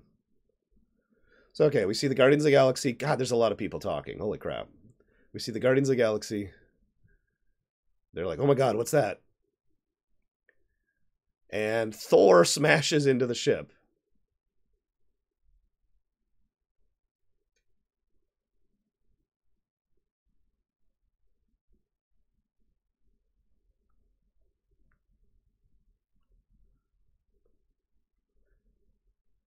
He has his eye, because they censored that, as previously mentioned. God, I can barely hear the trailer under people yelling and screaming. So they're going...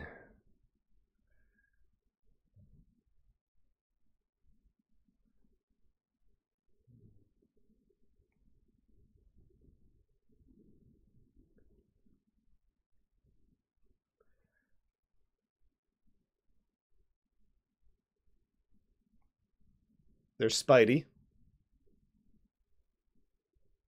I like Tom Holland as Spidey, so...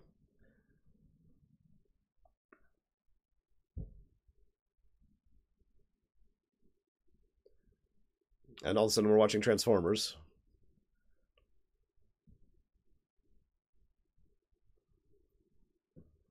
Big ship.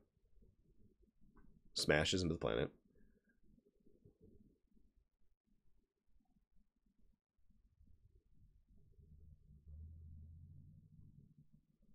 They're showing a lot of clips from previous movies.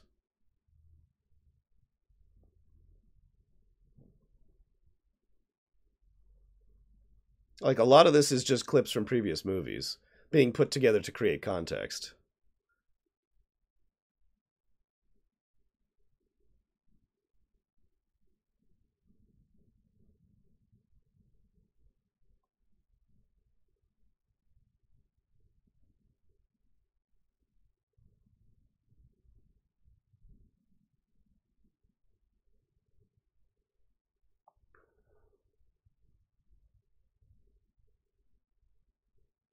I'm not sure, JNP.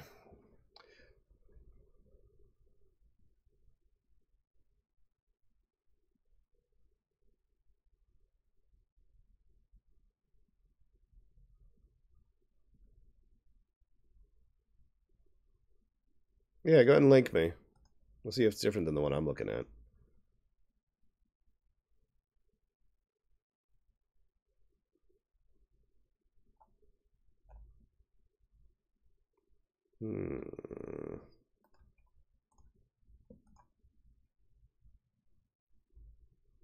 Well, the audio is the same.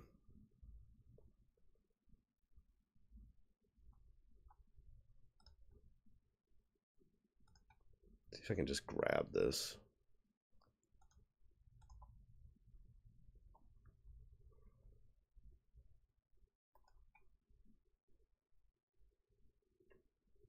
I sincerely doubt if Wolverine will be in any MCU thing because of legality.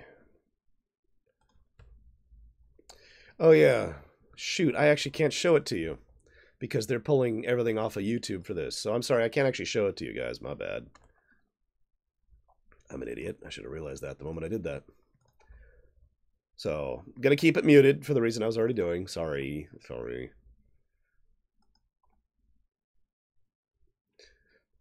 So, okay. This is different footage. Same audio, though. It's weird. So I'll try my best here to talk about this as we go through this.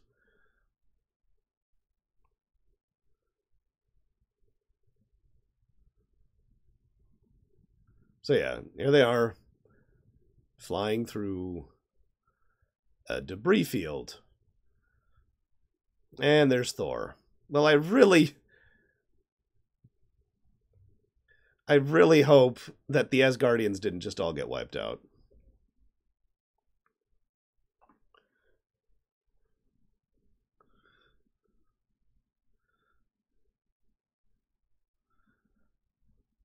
They really did go out of their way to hide that eye thing. Wow.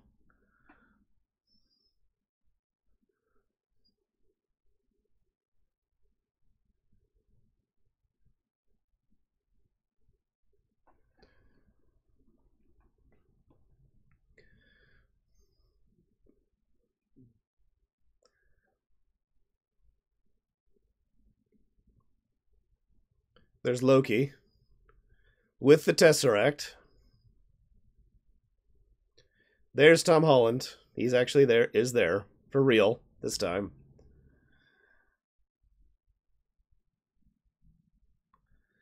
Okay, here we go. Probably. Gotta love them super slaves.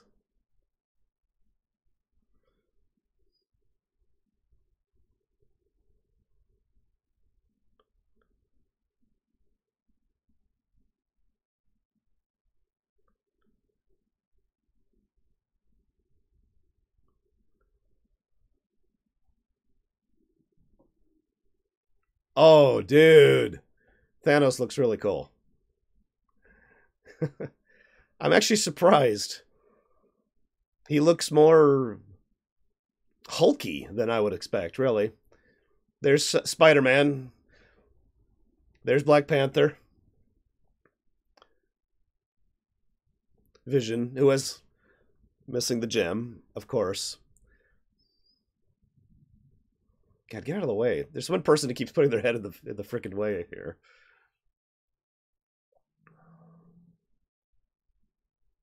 Oh. Thanos crushing... Like, he didn't actually crack it, but he was just squeezing Thor's skull.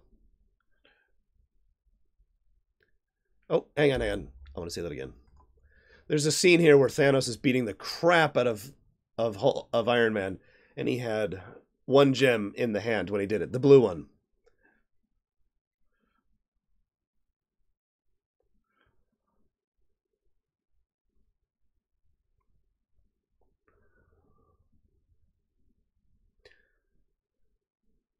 I know, right, Zenkodak? That's the exact problem I'm having. I'm having trouble hearing what the hell they're saying. Anyways, so that's interesting. Now, again, we know they have been editing that trailer because Thor has both of his eyes. So it's possible he has more gems in the gauntlet. It's possible Vision does have his gem. I don't know. I don't know exactly what the specifics are of things to theory craft about. It is interesting to me that they're trying to showcase Spidey that much. I like Spider-Man a lot, but Thanos is a little out of his pay grade, you know? Hell, Thanos is out of Iron Man's pay grade, and he's the only one who was actually fighting him one-on-one. Of course, he was getting curb stomped, so I suppose that makes sense. Based on the construction, it kind of looks like Thanos is going to come down and be like, hi, take that. Take the blue stone, there we go, and then beat the crap out of Iron Man and then leave because he's got other things to deal with. And then recovering and going back after him is probably going to be the second or third act of the film, my guess right now. Do I think this version of Thanos will not be as strong as the comics? Absolutely, because no one has been as strong as they are in the comics in the MCU so far. I mean, think about that. Basically, everyone is way lower powered than the comic book versions. And I think that's a good thing, in all honesty. That would be nice, Leander. Ooh, that's true, Darch. I didn't think about that. They could have Spidey basically take Wolverine's place from the comic art. That is the most Thanos thing he could do. Stomp! Peace! I got other things to worry about. I was just here for a stone. You were just getting in my way.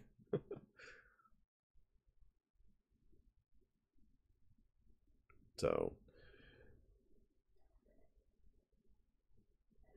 that would be funny as a one. I don't think they're going to.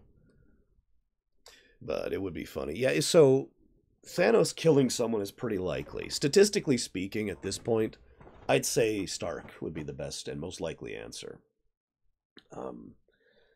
Now, that being said, actually, you know what? I take that back. I take that back. If we were to rewind time a few years, Stark would have been the obvious answer. Now, not so sure. I was pretty sure they were going to kill Stark off during Civil War, and they didn't. Now, the reason why is because it was purely out of character reasons.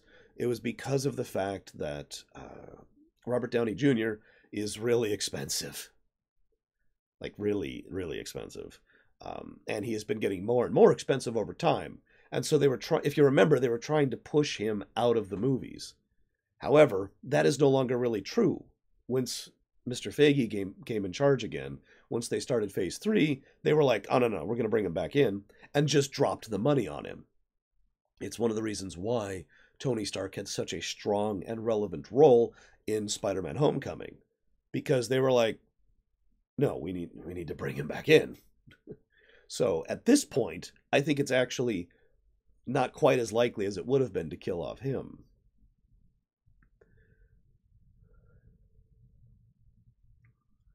Killing off Cap, again, out of character reasons in that case. Obviously, Captain America, like, I love Captain America. He's probably one of my favorite MCU characters, like second or third favorite, I'd say. But he's nothing. He's not even a pebble, a loose pebble under Thanos' boot, even in the movie. Yeah, exactly, Leander. So, I would say at this point, if Cap fights Thanos at all, yeah, he's screwed. And, again, it would be a good way to cycle over the cast, the actors, and they've already got Bucky Barnes, who's ready to go, you know, so, I don't know. I'd have to think about that. Oh, absolutely. Cap makes the team. I agree. Captain America. Okay, let me put it to you this way. I want you to imagine a military scenario, okay? Hear me out. Hear me out. I want you to imagine that you've got a group of people. You got someone who's really good with knives, someone who's really good with guns, someone who's really good with explosives, you know? They've all got their skill sets, and they're all very good in combat. They are nothing without proper leadership. Right? They need someone to make the team. They need someone to tell them where to go and how to do it. They need someone with the experience. They need someone with the confidence. They need someone with the charisma. In my opinion, that's always been Cap's best presentation. When he's not actually up there fighting people himself per se, so much as he's the one making sure that the team is doing its job and doing it damn well. That was actually one of the things I like best about Avengers, is when everyone, yeah, the battle for New York without the captain would have been a loss. I agree with that completely. That was one of my best presentations of Captain America in the MCU, was the battle for New York in Avengers 1. So, I'm not saying Cap is worthless, absolutely not. He's the kind of person you actively don't want to be going head-to-head with the enemy, especially when that enemy is a tank, basically, to continue the military parallel here. You know, you've got a Tiger 2 coming forward, and you're a guy who can punch. No, right? I hope they don't kill Cap, but if they do, I would understand. I could see it. Other people, see, the problem is, you know, if anybody's going to ask me who do I think is most likely for Thanos to kill, all of my answers are going to be out of character answers, you know, based on money, based on actors, based on presentation of the films, based on who's actually in charge of making the next few films after this, you know, et cetera, et cetera, et cetera. Because that's how decisions like that are made, you know? I haven't even thought about it in character. I mean, I suppose if I was to sit down and think about it, I'd have to do it now because I haven't. I haven't thought about it at all.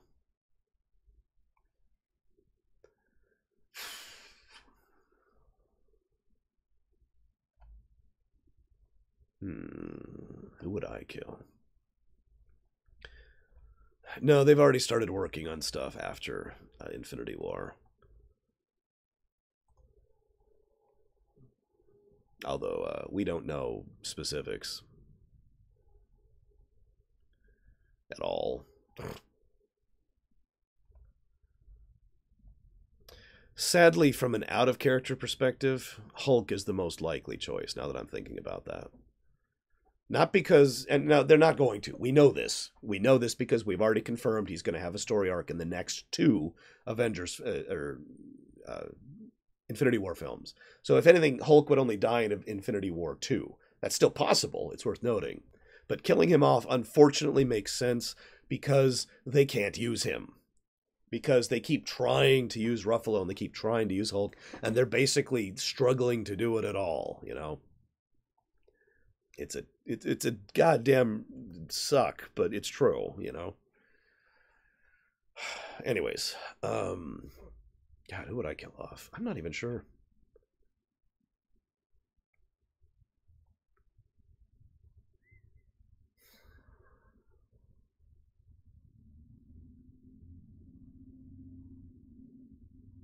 That's true. They could start Secret Invasion right after Infinity War. I could see that too, Leander. And probably dying in the process. Because remember, this Hulk is a lot lower powered than comic Hulk.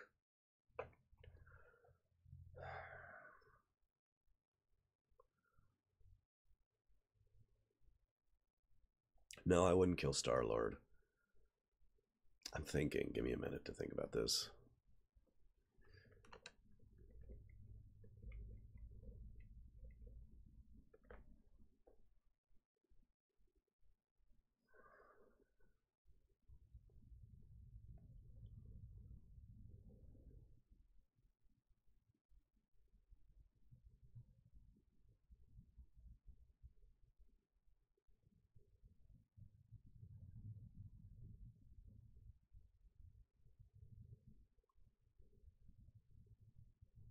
Agreed, JNP.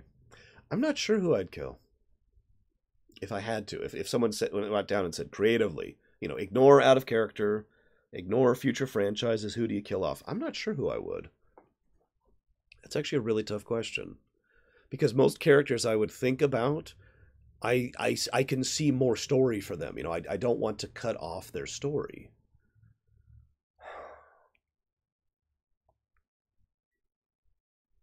Oh god, that'd be horrible, Nero's. From an out-of-character perspective, killing off Black Widow would make a lot of sense. Because Scarlett Johansson is a very expensive actress. In fact, I think she is, as of now, only the second most expensive actress in the MCU, behind Robert Downey Jr. himself.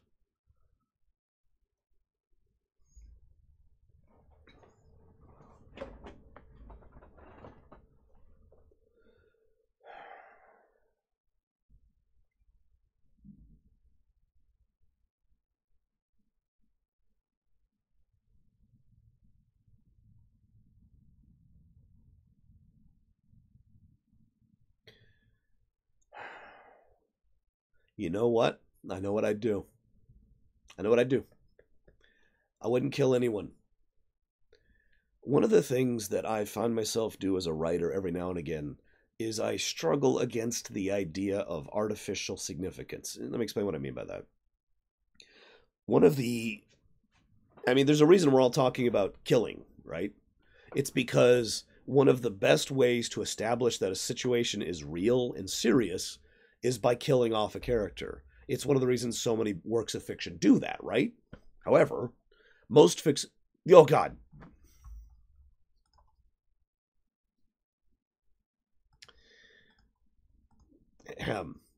However, thank you, Lord of Mordor. However, did the health bar show up again? I wasn't looking. I wasn't even ready for it. Lower runs. Give me a second. There we go. Added. And thank you again. So, killing someone and reviving them is probably my single biggest aggravation in fiction. Like, oh god, I'm almost dead. No, wait, Skyside is... Who's Skyside? Oh, he's the one who donated those bits, I think. Right? Yes, okay. Anyways, so I hate... And thank you, Shadow Machine, very much. I hate it. I absolutely despise it. It is easily my biggest grievance with all of fiction, where you kill someone and then you bring them back. I goddamn hate that. It is so rare I see that kind of thing done properly. I could probably name 5 examples if I thought about it, where fiction has killed someone and brought them back and done a good job with it. Because they usually don't. Usually don't do a good job with it at all. It's just, they're back. You know, artificial drama, basically. Just drama for frickin' drama's sake. I hate that crap. Here, let's pull this in the back. I just realized we have no background going. Spock is a good example. Spock was one of my first thoughts. So I'd have to think Kaiserhund, because it's pretty damn rare that we see that. Anyways, so killing someone and letting it stick, I'm with that. Here's the problem, though. Yes, I have Darch Monster, unfortunately. Killing someone and making it stick is one of those situations that works better. Oh, nice badge, Shadow. I like it. However, it's... Oh my god. I think NLG has just become the new boss. Congratulations, NLB. You're the new boss to be defeated. God,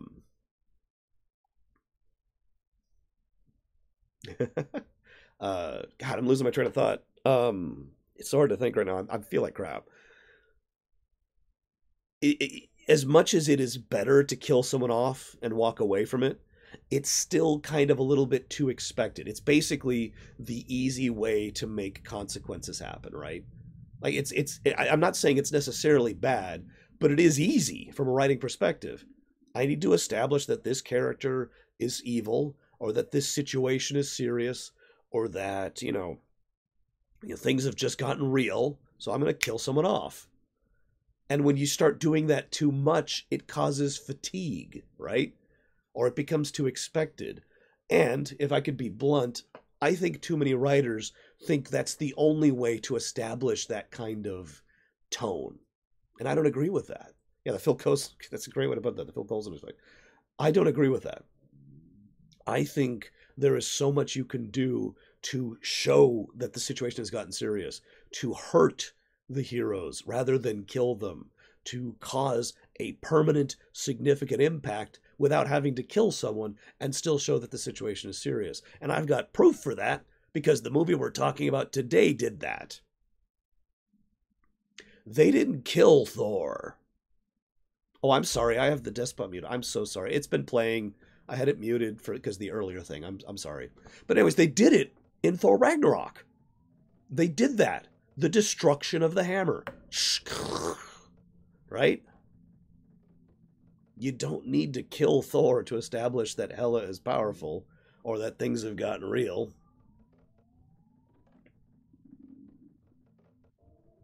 So I would hurt them. I would probably most severely hurt Iron Man. I would hurt Stark. I would have him literally crippled in a way that he can barely survive. In a way where he can't even properly function anymore. And I just realized I'm just talking about Batgirl. I didn't mean that. I didn't intend that. But you remember that, right? You remember Killing Joke, right? Everyone knows Killing Joke. And Barbara was permanently changed by that. She became she became Oracle after that. Permanent, significant, long-term consequences for that. They didn't have to kill her. You know?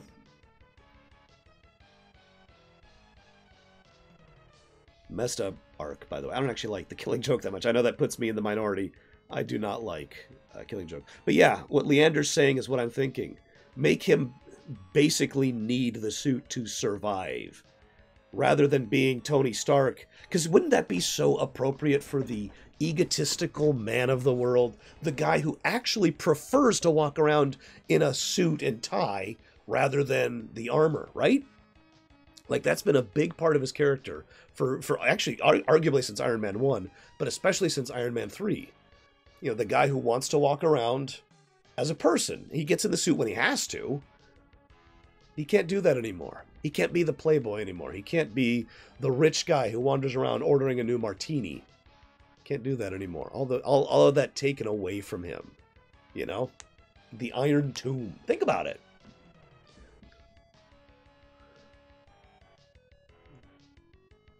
Whoops. Hello.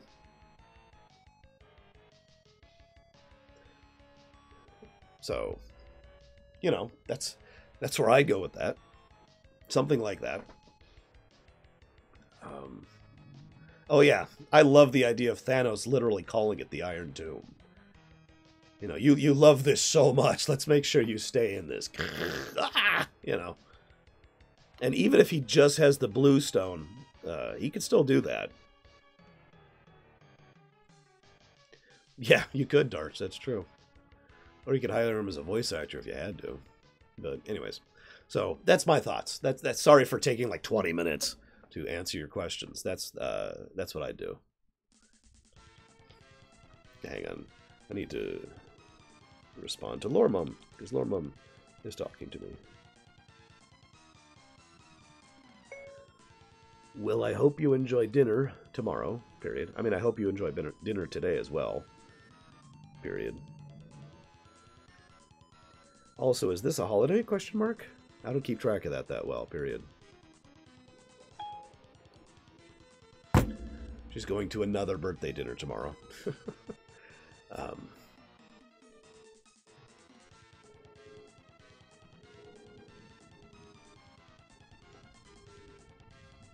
I think that's actually all I have to talk about.